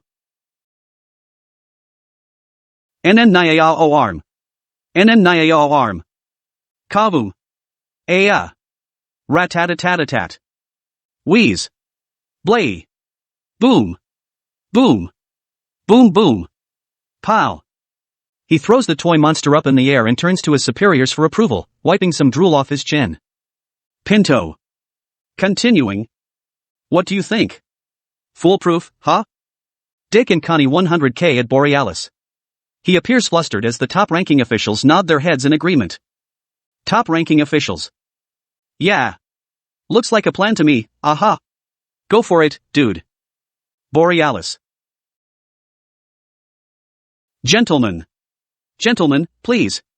You're making a big mistake. Pinto rolls his eyes as the others in the tent turn toward the doctor. Borealis. Continuing. How can we be so quick to destroy this creature? It is a heinous crime to dispose of something as valuable to mankind as this may be. This could be the greatest scientific breakthrough in history. Pinto. Ah, get out of here, everybody knows the toilet was the biggest breakthrough in history, besides. Dick. Let him finish, Pinto. Borealis. This creature could be millions of years old. Imagine what we could learn from studying it. This is an astounding find. We can't let it slip through our fingers. A top-ranking official. I understand your position, Doctor, but we can't very well. A top-ranking official, Conrad, sit back and let it keep killing innocent people. Pinto. Yeah. I got a city to defend. Borealis. All I ask is that you at least try to take it alive. Pinto. Oh, okay, fine. I'll just run out and get a big shoebox and stick a few civilians in there for bait. 2 others. Take it alive. Then while the others buzz over this interruption, Dick takes Connie by the elbow and murmurs something into her ear. Pinto spots them and points. Pinto. Hey. I don't remember inviting you 2 here. Dick. We were just. Pinto. Out I know unauthorized civilians and no press. He motions a couple of soldiers over to show Dick and Connie the door. Pinto. Continuing, to group. That goes for the rest of you, too.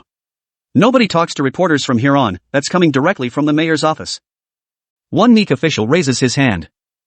Meek official. I have to send in my daughter's wedding announcement, does that count? Cut 2. External command tent night.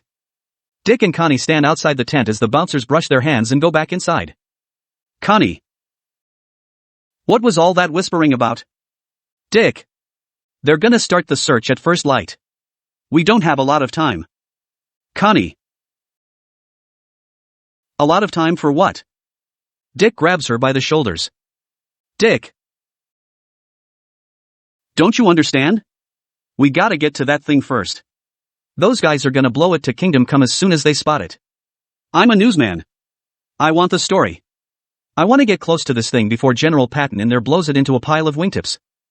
We hear a nearby thud. And a groan and turn to see Borealis in a heap on the ground, having just been pitched from the tent. They run to help him. Connie. Father.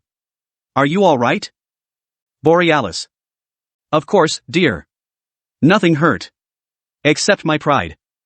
Pause as he grimaces. And the bayonet in my ass. Gimme a hand here, Dick.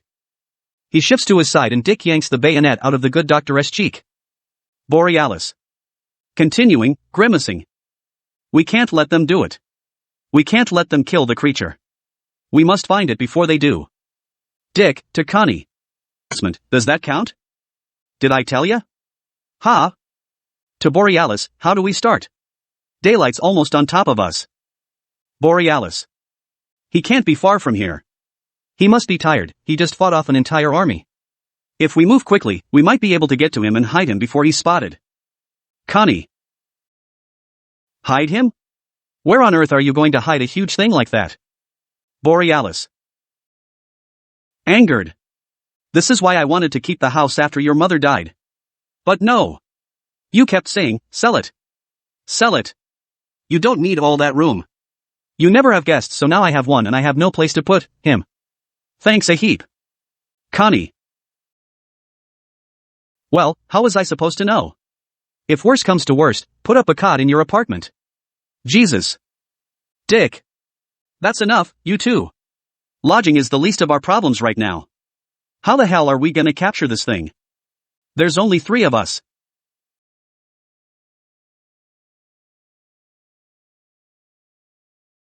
I ain't Connie, and you're a girl. Connie. Piss off, Dick. Borealis hauls himself up off the ground. Borealis. I have ways to sedate him. Plus, of course, his skin color is a natural camouflage. Dick. Great. Let me go call my editor. He starts off for a phone. Borealis grabs him. Borealis. I can't let you do that, Dick. Dick. Ha? Connie. Dick, if you call your editor and word gets out we're tracking the creature, everything's over. You saw what almost happened at the power station. Dick's jaw drops. Dick.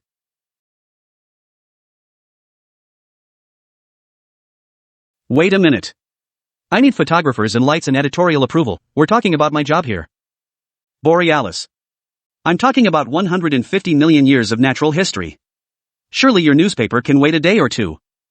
Borealis goes off to gather his things. Dick slumps dejectedly onto a tree stump. Connie puts a hand on his shoulder. Connie. Please try to understand. Dick. I understand. I understand the story of the century is sitting in my lap and I'm not gonna get the scoop because of some crazy doctor who thinks he's living in a Flintstones episode. She touches his cheek tenderly. Borealis stops at the edge of camp and motions for her to follow. She nods and turns to Dick. Connie, with all the seduction she can muster. You're not going to abandon me now, are you? Dick sighs. Like any man, he's willing to compromise a career point for potential sex. He gets up and follows them into the woods. Cut 2. Internal plain dealer's city room, dawn.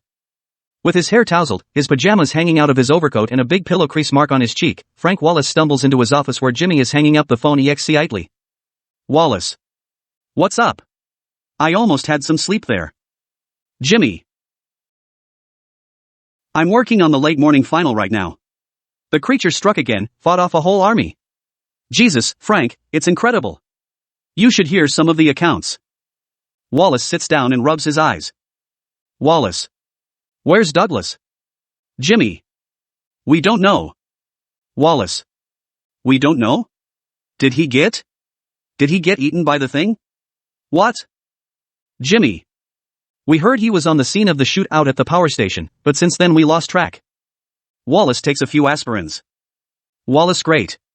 Every paper in town's got this now and my lead reporter is off banging some environmentalist. Perfect. Jimmy.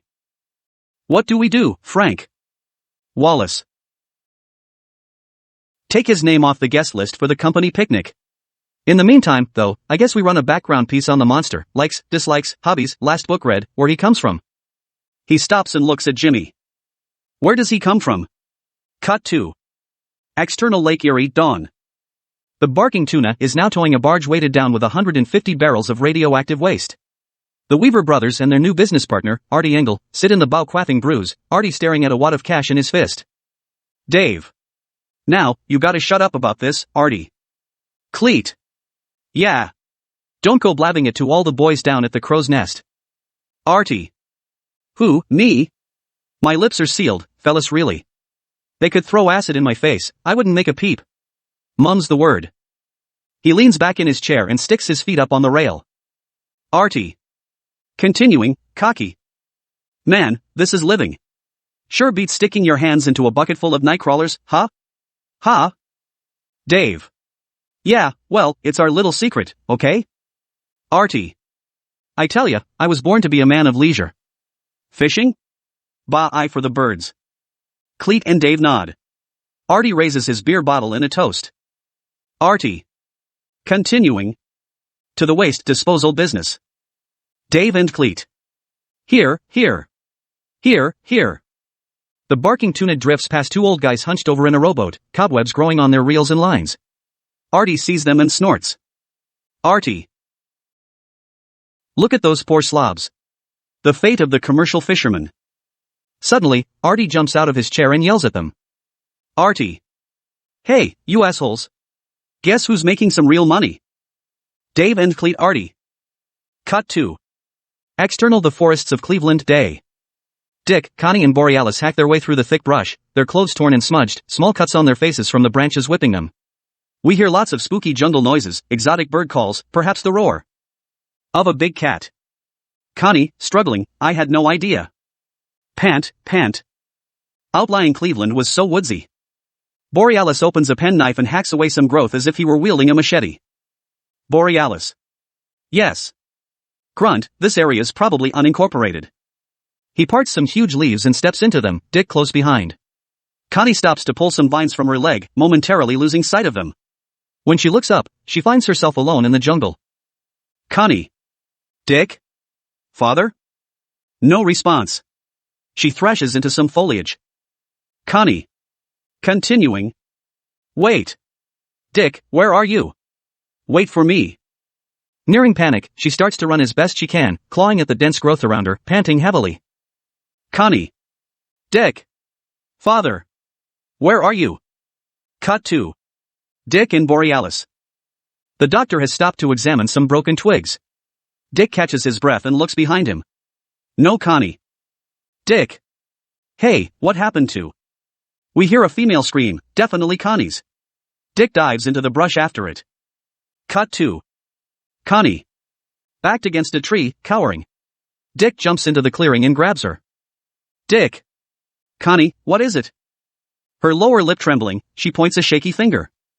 Cut 2. Dick's POV.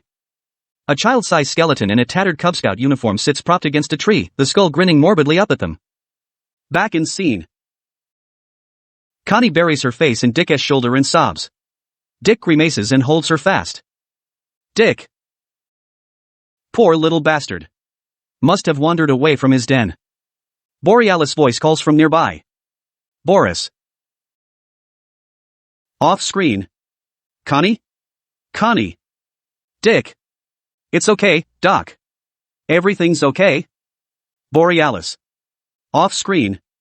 Come quickly. We're very close. Dick pulls Connie away from the dark scene and we. Cut 2. External forest, day.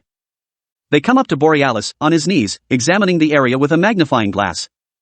Borealis. Without looking up. He's been through here. He's headed south. Dick. How can you tell? Pull back to show them in the middle of a heavily trampled area surrounded by scorched or smolder ing trees. Borealis himself is kneeling in a huge footprint. Borealis. Call it a hunch, call it a wild guess. I just have a funny feeling we're headed in the right direction. He gets up and continues on the trail. Connie stops to catch her breath while Dick curses and kicks at the ground. Connie. What's the matter? Dick. What's the matter? Look at this. Look at what I'm standing in the middle of. The world has a right to know about this and you people got me bound and gagged. Connie. Is that all you think about? Headlines? Dick. Yeah, that's all I think about. And I tell you why. He smacks his fist into his palm, dramatically. Dick. Continuing. 200 years ago, a bunch of people got together to fight oppression and live their lives the way they wanted to live them. They wrote up a document called the Declaration of Independence, and in that document, there was a little clause that went, all men have the right to. No wait, for score and, hold it a second, that's wrong, Nah, shoot, it was. Well, anyway, the fox killed the goose, and we ended up with freedom of the press. Connie nods absently. We hear Borealis yell again. Borealis. Off screen. It's him. Connie and Dick react in wide-eyed amazement and scramble out of there. Cut 2. External ridge, day. Borealis stands at the top of a ridge, looking down and clapping his hands excitedly. Borealis. I've done it. I've found him. Dick and Connie run to his side, staring with him, their mouths agape. Dick. Holy cow. Borealis starts stumble down the ridge. Connie. Where are you going? Borealis. In for a closer look. Dick. Are you crazy? Cut 2. Dick and Connie's POV. The monster, looking a little beat from his encounter at the power station, is lying on his back with his mouth open and his eyes closed, all 4 feet in the air. A big pink tongue flops out of the corner of his trap. Borealis approaches it slowly. Connie, is he dead? Borealis. No, I think he's asleep. Dick. What if he's not? Borealis. Then we're gonna need a shitload of pentothal, haha. Borealis runs up and puts a hand on the thing's hide, then holds a stethoscope to its chest. He smiles and nods. Borealis. Continuing. Still ticking. He laughs delightedly and starts to dance a little jig, waving his arms and clapping. Borealis. Continuing. I got him. I got him. Wait for the other guys in the department hear about this. I'll be immortalized. They'll name the building after me. Well, maybe a corridor. Tight on Dick and Connie. They cast each other a sideways glance. Back in scene. Borealis waves them down from the crest of the ridge. Borealis. Come on down. Don't be afraid. Dick and Connie stand frozen. Don't be afraid, my ass. Borealis. Continuing. Come on. He won't hurt you. He'll be asleep for hours. Look. He walks up to the monster's head and stands next to the earhole. Borealis. Continuing. This is the auditory canal. He leans into it and yells. Borealis. Continuing, echoing. Halua. Dick and Connie freak. The monster doesn't move. Borealis pulls his head out of its ear. Borealis. Continuing. This puppy's out for the count. Now come down here and bring me my bag. Dick and Connie look at each other, hesitate, and start down the ridge. Borealis walks under the monster's left arm, just as it twitches and slams to the ground. Borealis, unflinching after almost getting crushed, waves to a frozen Dick and Connie. Borealis, relax. Muscle spasm. Deep sleep, I promise. Dick and Connie descend the ridge and cautiously approach the sleeping giant. Borealis is now sitting on its throat, hopping up and down on an artery. Borealis. Continuing. His pulse is consistent. Most of the wounds look superficial. I think he'll be okay.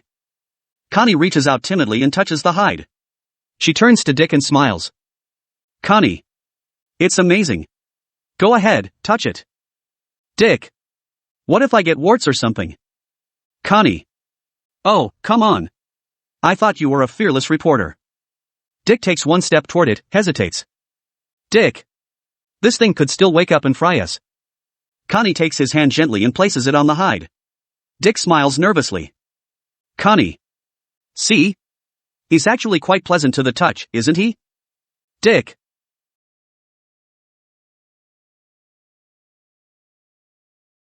Yeah. Reminds me of the belt my father used to hit us with. Borealis slides off the throat onto the ground and opens his bag. Borealis. I'd like to clean up these wounds right away. He starts to write on a pad. Borealis. Continuing.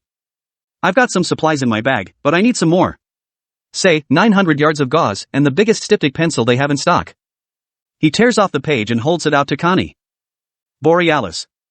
Continuing. Would you mind? Dick intercepts the note like a shot. Dick. I'll go. Borealis and Connie look at him. Why is he so anxious? They wonder. Dick. Continuing, stammering. I saw 'em all a few miles back. You stay with your father, Connie. You read better with animals than I am. Borealis. Very well. Dick nods and turns to go. Borealis.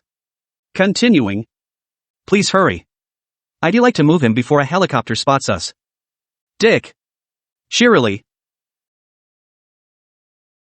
Back in a flash. Connie watches him trip off into the woods. Hold on her worried look. Borealis. Give me a hand, here, honey. Cut 2. Montage. With an underscore of some nature documentary type music, we go through a series of quick shots of the doctor and Connie giving the creature a field physical. Some of them might be Connie standing at the head with a tape measure, the doctor running the length of the thing with the end of the tape, getting a height reading. Connie hauling back a huge eyelid so Borealis can peek into the pupil. Borealis hauls back a sledgehammer and whacks the creature's knee. The foot kicks up reflexively, uprooting a nearby tree. Connie snaps a photo of the doctor standing on the creature's chest, a big smile on his face. Then we're out of the montage, and we're with Borealis standing on the thing's chest, hands on his hips, looking a little perplexed. Connie stands on the ground taking notes, a helpful assistant. Connie. Did you want to check his throat? Borealis. No. I think I'd better observe him for a while before I stick my head in his mouth and go, say, ah. Suddenly, from somewhere, we hear a beastly rumble. Connie. Startled. What was that? We hear T rumble again, louder. Borealis freezes. The monster's head moves. Borealis. Oh. I think his alarm clock went off. Connie. Come down from there, Dad. Borealis. Yeah. Now the tail moves, and he starts to stretch his limbs. He opens his mouth and emits a bellowing wake-up growl. Borealis. Continuing. Easy, big fella. I'll just get off your chest. Borealis, on hands and knees, is backing away from the gaping jaws.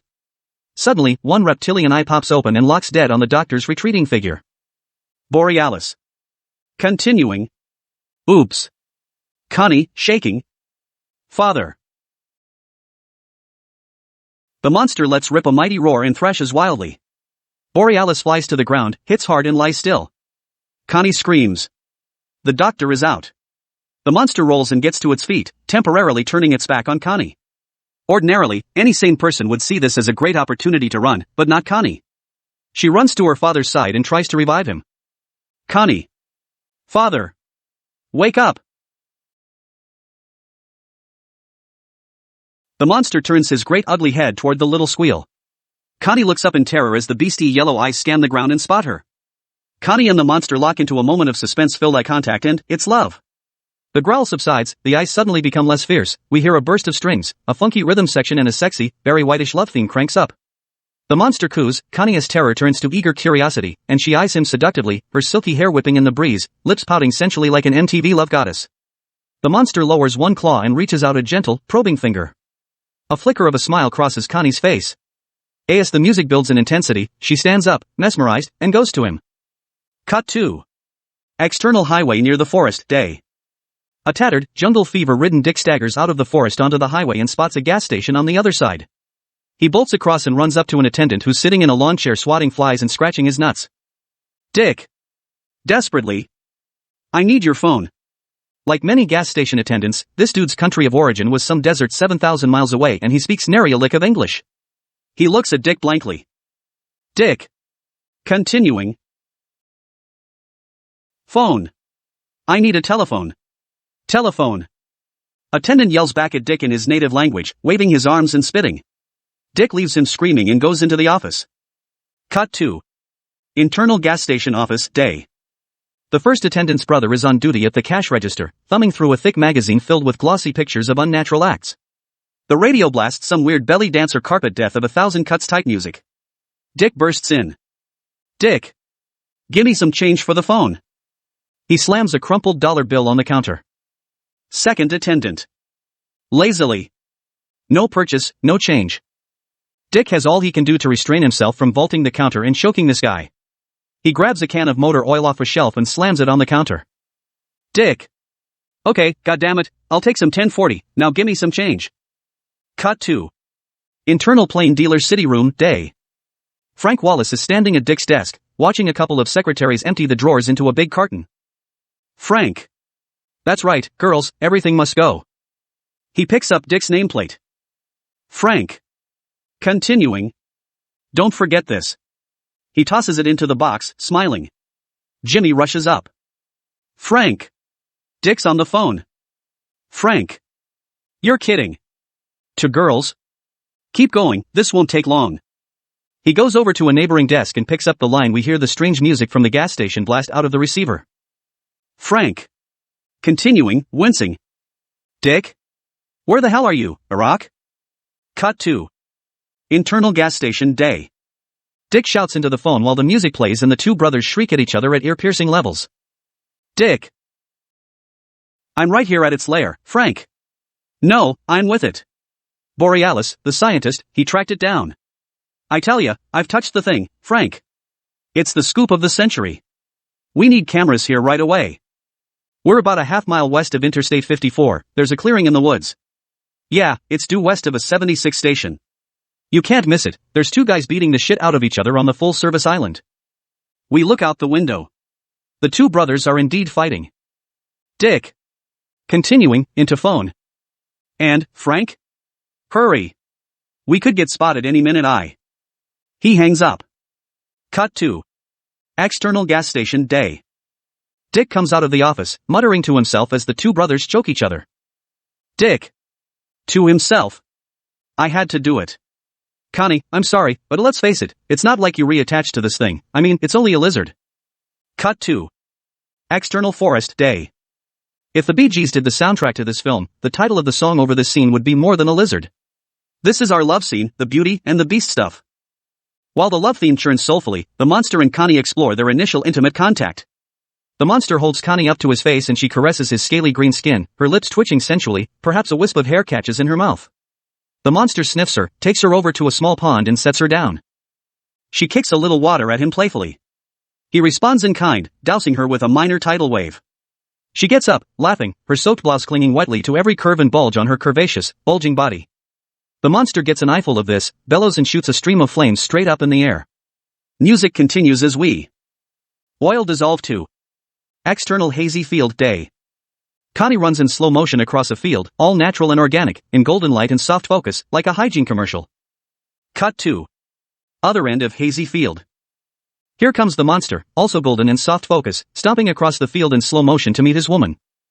Cut 2. Center of hazy field. They meet and go into the obligatory lover-esque twirl, spinning around in circles, their heads thrown back, insipid smiles on their faces. We're in love and we don't care who knows it. Of course, the monster is 12 times her size, so the best Connie can do in the twirl is hold on to one big, green finger for dear life. Oil dissolve 2. External forest, day. The musical romance segment over, Connie lies back and smokes a cigarette. The monster rips a tree out of the ground, ignites the leafy end and takes a drag on the trunk. Angle on Borealis. Coming to. He gets up on one elbow, rubs his sore neck and adjusts his glasses. Then his eyes pop out of his head as he spots Connie and the monster, over by the pond, relaxing in reclining positions. Borealis. Connie. Connie, startled, crushes the cigarette out and leaps to her feet. Connie. Father. You alright? Borealis approaches, incredulously. Borealis. Yes, just a bump. What happened? Connie smiles back at the monster. The beast looks serene and rested, his eyes rolled way back in his head. Connie searches for the right words to express her true feelings. Connie. He. A wicked, naughty grin replaces the innocent smile. Connie. Winking. He's a killer, all right. Cut 2. External forest day. Dick, near delirious and racked with guilt over blowing the whistle on his friends, babbles to himself as he stumbles through the forest. Dick. It's news, damn it. It belongs to everyone. I had to do it. Dick. It's my job. So, what if I lied? So, what if I broke a promise? I had to do it. Understand? I had to do it. Now he breaks out of the forest and into the clearing.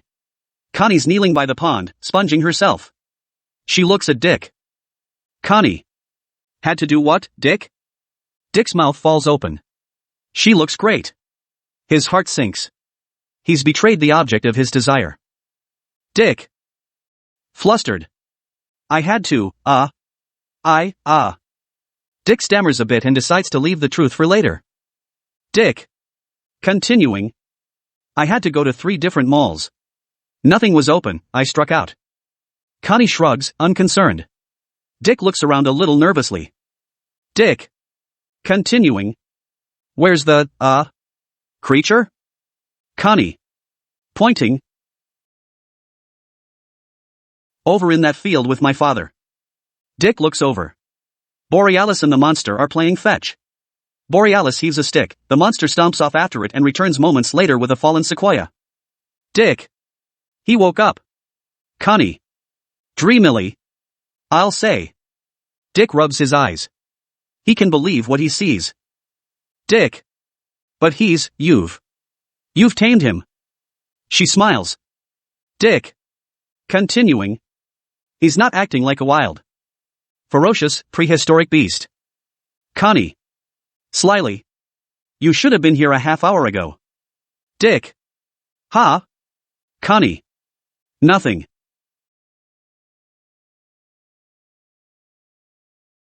She shudders. Dick sits on a rock and puts his head in his hands. Now he's really feeling remorseful, like he just called the dog catcher to come and put Lassie to sleep. With Borealis teaching the monster to roll over in the background, Connie waxes euphoric about the moment. Connie. Continuing. God, I feel vital. Look at him. He thinks we his family now. And you know what? We are, in a way. We're the first living things he's had intimate contact with since the beginning of time. Dick looks up on the word intimate and peruses Connie a tad suspiciously. She goes on without hesitation. Connie. Continuing. You can see now why we had to keep the press out of it, can you? He needs time to adjust to our world. Time and patience and care and understanding. Your newspaper people wouldn't Connie take the time to learn from him. They just want a sensationalist story about a man-killing beast. Dick grunts. Connie. Continuing. We've got to protect him from that, Dick. You can help us. And when we reassure the world is ready to accept him without destroying him, well, you'll be right alongside us. And you'll have the biggest story ever told. By this time, Dick feels like a baby killer. He hates himself. Dick. Miserably. Connie, there is something I have to tell you. She smiles and pats him on the knee. Connie. You can thank me later. Dick. No, it's Borealis. Connie, come over here and watch this.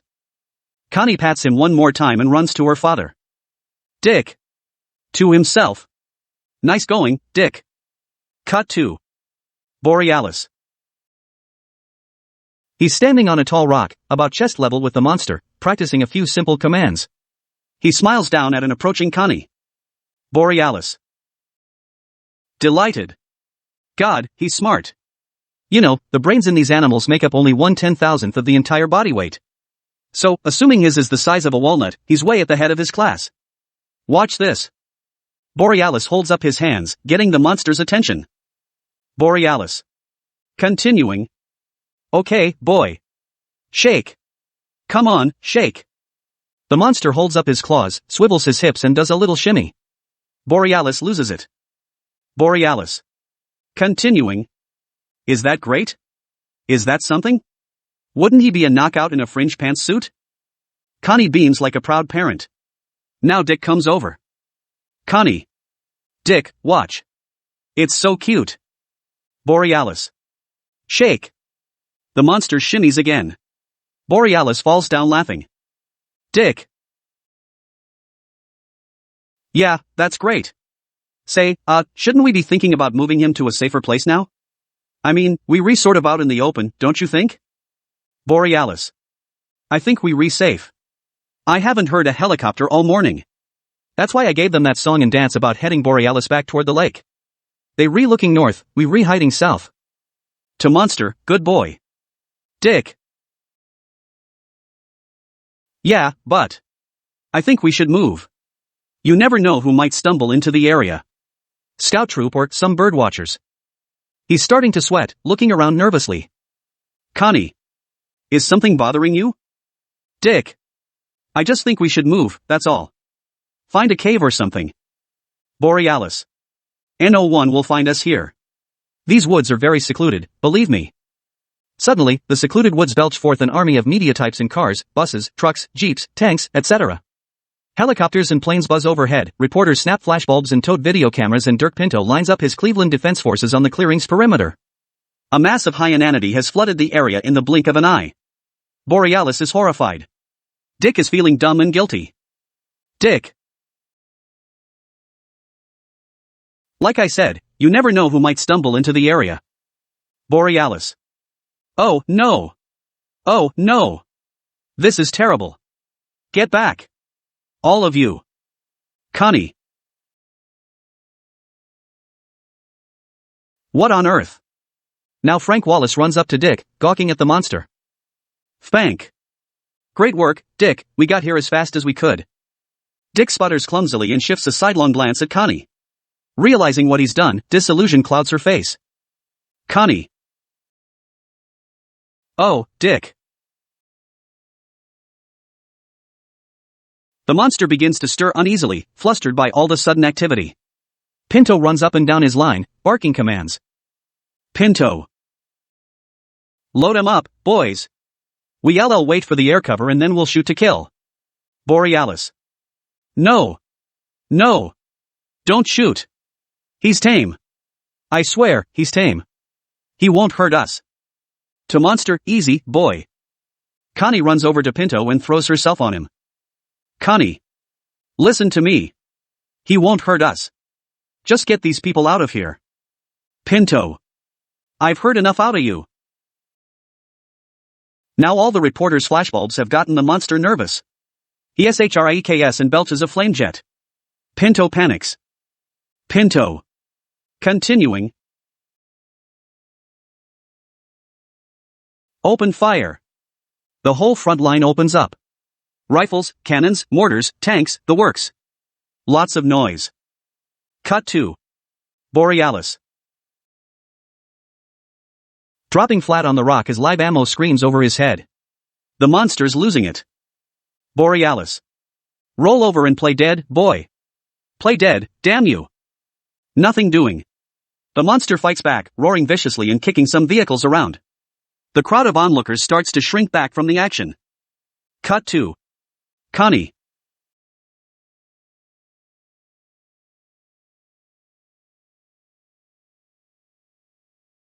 Screaming hysterically as the shootout continues. She runs over to beat Dick furiously on the chest. Connie.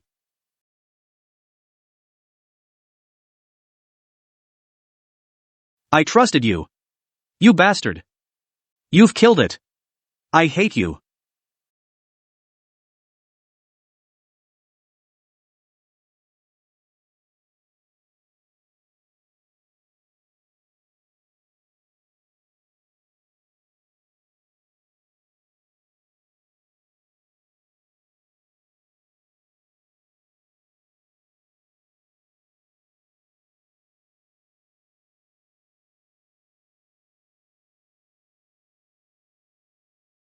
She drops to the ground, sobbing. Dick is perplexed. Frank throws a consoling arm around him. Frank. Forget it, kid. Once you got your own column, chicks like that'll be knocking your door down. He claps him on the shoulder. Frank. Continuing. You got a hell of a future, kid. This is the biggest story I've ever seen. Nothing could ever top this. You hear me? Nothing. Cut 2. External Lake Erie day. Every boat in the Midwest is right here, jamming the lake like the freeway at rush hour. And every one of them is dumping barrels of toxic waste over the side as fast as they can, then racing back to the factory for more. This might look something like the first shark hunt scene in Jaws. Angle on the barking tuna. Sitting in the middle of all this, the bewildered Weaver brothers sit at the stern, scowling at loud-mouthed Artie Engel. Artie. Gee, fellas. I didn't think this would happen. I only told those two guys. Dave gets up and paces the deck disgustedly as all around him, rival fishermen, cash in on his idea. Dave. Look at this. That's money those guys are making. Every barrel that goes in the water is another $60 out of my pocket. Artie. Staring at his shoes. I'm sorry, Dave. Cleet stands at the rail, watching the chaos, shaking his head. Cleet. I knew we shouldn't have started doing this, Dave. I knew it'd be trouble. Look at all the junk they're dumping in the lake. Dave. The lake. Who cares about the had a shot at being rich? Cleet. Something bad's gonna happen. I just know it. He turns to his brother. Cleet. Maybe we should tell all these guys to stop. Dave. No way, man. They've been too poor for too long. They're not gonna stop as long as they're being paid. Off the stern, we notice some violent bubbling and churning on the lake surface. Cleet.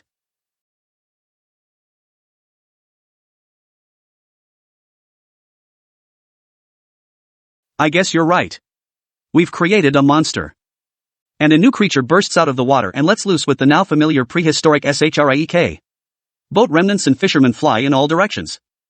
Tight on the Weaver brothers and Artie mouths agape, frozen in fear as the monster roars again. Cut 2. External forest day. The heat of battle. Pinto's men are firing like crazy. The monster is shrieking, clawing projectiles out of the air and taking a few bad wounds himself. Borealis is pinned on the rock, unable to do anything but watch his beloved creature fall victim to man. He's bummed. Angle on Connie. With her hands over her ears, screaming. Then she grabs Dick by the shoulder and whirls him around. Connie. Are you just going to stand there and let them kill it? Dick. Connie, well, I'm not. She breaks free of the line and runs out into the open, dodging a hailstorm of bullets. She turns back once to give Dick a parting shot. Connie. Continuing. Rag. And then, in a commando crouch, runs for her father on top of the rock. Dick. Connie. Don't be a fool. Frank smirks at Dick, looks him up and down. Frank. Didn't get in her pants, did you? Cut 2. The rock. Borealis, still lying prone, trying to cover his ass, looks up to see Connie scrambling onto the rock. Borealis. Connie. What in God's name? Then she stands up and waves her arms frantically at the monster. Connie. Here, boy. Take me. Take me. The monster is still pretty involved with the attack. A bazooka shell catches him in the chest. He roars, steps on a truck and belts out a flame jet. Connie. Continuing. Take me. Help me. Please. Borealis tries to pull her down, Connie swats him away. Connie. Continuing. Here, boy. Help me. Help me. Now the monster hears his tiny love's plaintive cry. Ignoring a machine gun blast to his leg, he turns to the rock and reaches out for her, taking her in his great, green fist. Borealis. Connie. Cut 2. Dick. His jaw drops, then he runs to Pinto and collars him. Dick. Hold your fire. Pinto. Will you let me do my job, please? I don't tell you how to write your goddamn stories, do I? Dick. Hold your fire, you crazy bastard. You'll get the girl killed. He points. We look up. Connie's cooing softly to the beast, staring lovingly into his eyes. Connie. It's all right. I hear. Pinto sighs. Pinto. All right. Cease fire. Cease fire. He stamps the ground. Pinto. Continuing. Shit. Cut 2. Connie. In the monster's claw, she talks to him softly. Now that the shooting has stopped, he's completely mesmerized. Connie. See? No one wants to hurt you. Cut 2. Wallace, Pinto, and Dick. They watch intently as a woman soothes the beast. In their eyes we note respect and admiration. Frank. That chick's got basketballs. Cut 2. Borealis standing up on the rock, his eyes riveted to the creature's every move. Borealis. Good boy. Good boy. Now, put her down. That's it. Slowly, now. The monster starts to lower Connie down to the rock. She yells down to the crowd on the ground. Connie. It's okay, now. He won't hurt me. Pinto. Yeah? What if he drops you on your head? The monster turns and roars at Pinto. Everybody backs up a step and cocks their rifles. The infamous they recocking their rifles noise. Borealis. Don't insult him. Pinto throws up his hands and walks away from the scene, disgusted. Borealis, continuing, to monster. Set her down, boy. Set her down. Everybody in the crowd bites their nails as the monster lowers Connie to the rock. These last few seconds of suspense are murder. Borealis. Continuing. Easy. Easy. The hand deposits Connie safely on the rock. She breaks from his grasp and waves. Connie. You see? He is our friend. The soldiers cheer. Soldiers. Ray. Ray. Yahoo. Getting a little carried away, they start to fire their guns in the air as a salute. This makes the monster nervous, and he shrieks. The soldiers immediately mellow out. Soldiers. Nice going. Really. Good effort, man. Borealis and Connie climb back down the rock and a wave of people sweeps toward them. Dick gets there first. Dick. Connie. Are you all alright? Connie. Ice cold. Get lost. Wallace approaches Borealis and shakes his hand. Frank. Truly amazing, Doctor. Truly amazing. The soldiers and everyone else simultaneously burst into song. Everyone, for he's a jolly good monster. For he's a jolly good monster. The monster's enjoying this. These are the first friends he's ever had. Angle on Pinto sitting in his jeep, alone and depressed. Angle on Dick alone in the crowd, shunned by his love. Angle on Frank Wallace, his hardened newsman's mind on the story. Frank. This is big. This is really big. Suddenly, a Japanese guy runs up and yells excitedly at Frank. Japanese guy. Mr. Wallace. Another monster is attacking the city. He's right in the middle of downtown Cleveland. It's terrible. Frank. What? Slow down, kid. Japanese guy. There's another monster. Even more Tarib 1E than this one. He's attacking the city right now. Frank. Are you sure? Down, kid. Japanese guy. Of course, I'm sure. Look. He points off toward downtown Cleveland. Frank turns to look and sees clouds of black smoke billowing on the horizon. And, sure enough, in the middle of the distant cluster of skyscrapers, another monster. Frank. Holy. He shoves his way through the crowd to the command jeep and grabs a megaphone. Vaulting up onto the hood, he hits the horn a few times. Frank. Continuing. Your attention, please. Your attention. We've got a problem here. Cut 2. External Cleveland Day. This new monster is a ruthless, evil bastard.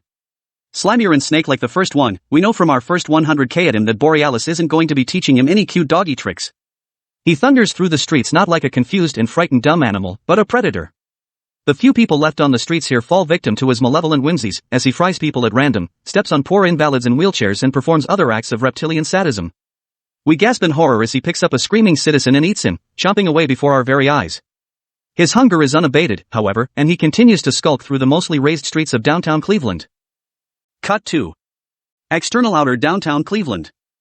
Escorted by helicopters, soldiers, and an army of involved onlookers, the first monster approaches downtown Cleveland with Borealis riding on his shoulder like Sabu the elephant boy.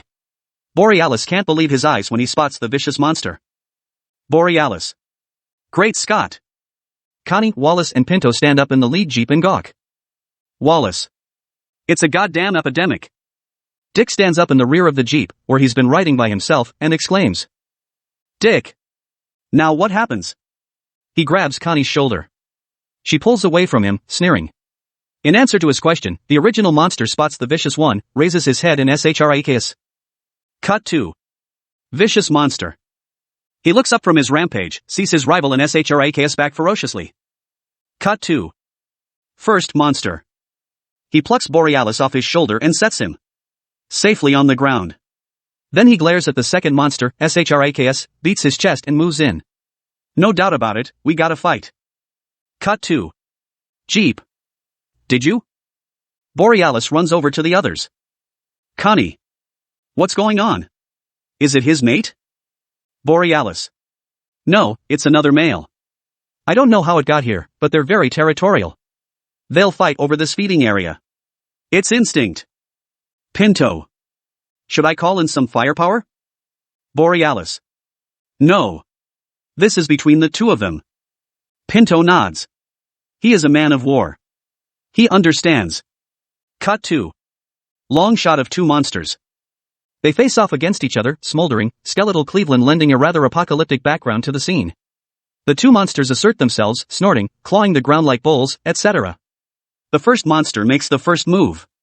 He lowers his head and goes at the second monster at a trot, his great legs shaking the foundations of the city. He butts his adversary in the chest, knocking him backward into a couple of buildings that crumble on impact. Then the second monster charges back and they go head to head, the grapplers locked in a vicious fight, clawing, biting, monster blood and scales flying everywhere. Then the first monster buries his teeth into the second 1-foot's neck, chomping down on a death grip.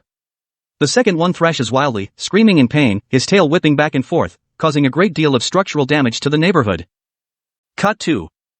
The onlookers. The battle is getting ugly, and they look concerned. Borealis. I only hope they don't destroy each other completely. Such a waste if these animals were to die. Wallace. Not to mention what they read doing to the property value in this area. Pinto's waving a fistful of cash at a group of soldiers. Pinto. I got $10, says the new one takes him. Anybody in? Cut 2. The fight. Now the second monster has the edge. He's backed the first one into a corner and is whacking him over the head with a bus. Then he starts to spit fire and the first monster cowers, weakening with every blow. Cut 2. The onlookers. Wincing at the sight of their new animal friend getting hammered. Wallace. Totally into it. Get up, kid. Get up. Hit him low. Connie. My God. It's killing him. She buries her face in her hands. Pinto. I told you. Tight on Dick. Watching the fight. As everyone around him starts to bum out at the probable outcome, an idea snaps in his head. He ducks out of the group, runs behind the crowd of onlookers and hops into a large, National Guard truck.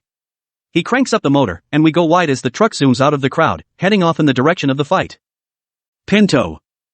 Hey! Where the hell are you going with that truck? Wallace, Connie and Borealis watch the truck roar off. Wallace. It's Dick. The fight. The first monster is down out weak, pain cries as then suddenly, we see the bleeding profusely, giving his opponent thrashes him. Truck round a corner at breakneck speed, hurtling toward the fight. Cut 2. The onlookers. Watching with great interest as the truck flies toward the gargantuan slugfest. Wallace. What that crazy son of a bitch? Connie grabs her father. Borealis. It's suicide. Cut 2. Dick behind the wheel, an all-American I'm pissed and you're gonna pay look of wild determination on his face. Dick. Maniacally. So, you wanna fight, slimeball? Well, suck on this. Bonsai. Cut 2. The fight. The truck flies up and smashes into the second monster's leg. It knocks him off balance, he shrakes in pain and backs up. He turns his head down to the crumpled truck and is about to incinerate it when the first monster gets back on his feet and, capitalizing on Dick's diversion, starts to claw the hell out of the second monster. Cut 2. Onlookers reacting to Dick's courageous act of selfless heroism. Wallace. Did you see that? I can't believe it. Borealis. He's a hero. Connie is speechless, tears staining her cheeks. What a guy. Cut 2. The fight. The first monster comes back like a hurricane, beating hell out of his opponent, breathing fire, smacking him with his tail and knocking him through building after building. Then he backs him up against some deadly power lines and gives him a final shove. The second monster falls back into them, getting a hell of an electric jolt. Too weak to stand, it falls on its back, makes some gurgling noises, has a few final death throes and then lays motionless. Cut 2. Onlookers on the edge of their seats. Wallace. It's over. Connie, Dick. Cut 2. The truck. Dick lies half out of the mangled cab, tattered and bloody, the first monster standing over his defeated foe 3 blocks away. Pinto, Borealis, Connie and Wallace screech to a halt in Pinto's jeep. Connie hops out, runs to Dick and cradles his head in her lap. Connie. Between sobs, oh, Dick. Dick. I was so about you. Please say you're alright. Dick comes to, blinking his eyes groggily. Dick. Connie. Connie. Yes, Dick. I'm here. Overjoyed, she hugs his head firmly to her bosom. ESCRAMS in pain. She releases the pressure. Dick. The creature, is he? Connie looks up at her father. Borealis is pointing. Cut 2. The monster. Broken and bleeding. He's limping weakly toward the lake. Our hearts go out to him. Cut 2. Dick, Connie, ETL. They're watching him go. Borealis. He's hurt. I think I can help him. Let's hurry, if he gets back in the lake, we may lose him forever. They all help Dick into the jeep. Pinto stands firm with his arms folded. Pinto. I'm not chasing after that thing. Let it go, for God's sake. Borealis.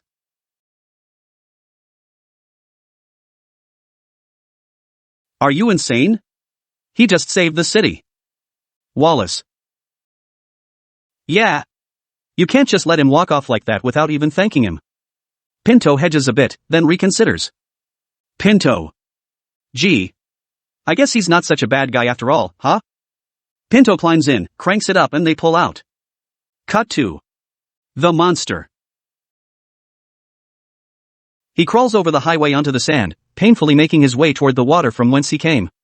He's staggering, totally spent. A gut-wrenching scene. Angle on the lake shore. The Weaver brothers have just floated in on some remnants of the barking tuna. They reach the sand just as the monster is tromping into the water. Too exhausted to be petrified, they look at it for a beat, then at each other. Cleet. I vote we go back to fishing for a living. Dave. Raising hand weakly, yeah, fine, me, too. Let's stay off the water for a few days, though, okay, Cleet? Cut 2. External ridge overlooking the beach. The jeep pulls up and everybody gets out to watch their hero swim off into the sunset, Dick with his arm around Connie. The monster wades deeper and deeper into his lake, the healing waters swirling around him. Borealis. Emotion wrought. We're too late. He's going home. Connie. Will he be back? Borealis shrugs. Everyone weeps. Behind them, Cleveland smolders, a little messy, but safe from disaster once more. Wallace. I'm kinda sorry I didn't get to know him better. Maybe I would have liked him. Dick. Well, there's one thing for sure. Zoom out to a long shot of the crowd on the ridge overlooking the water. An angelic chorus builds as they all wave goodbye. The setting sun washes pink and blue over them, the smoke from Cleveland giving them a heavenly aura.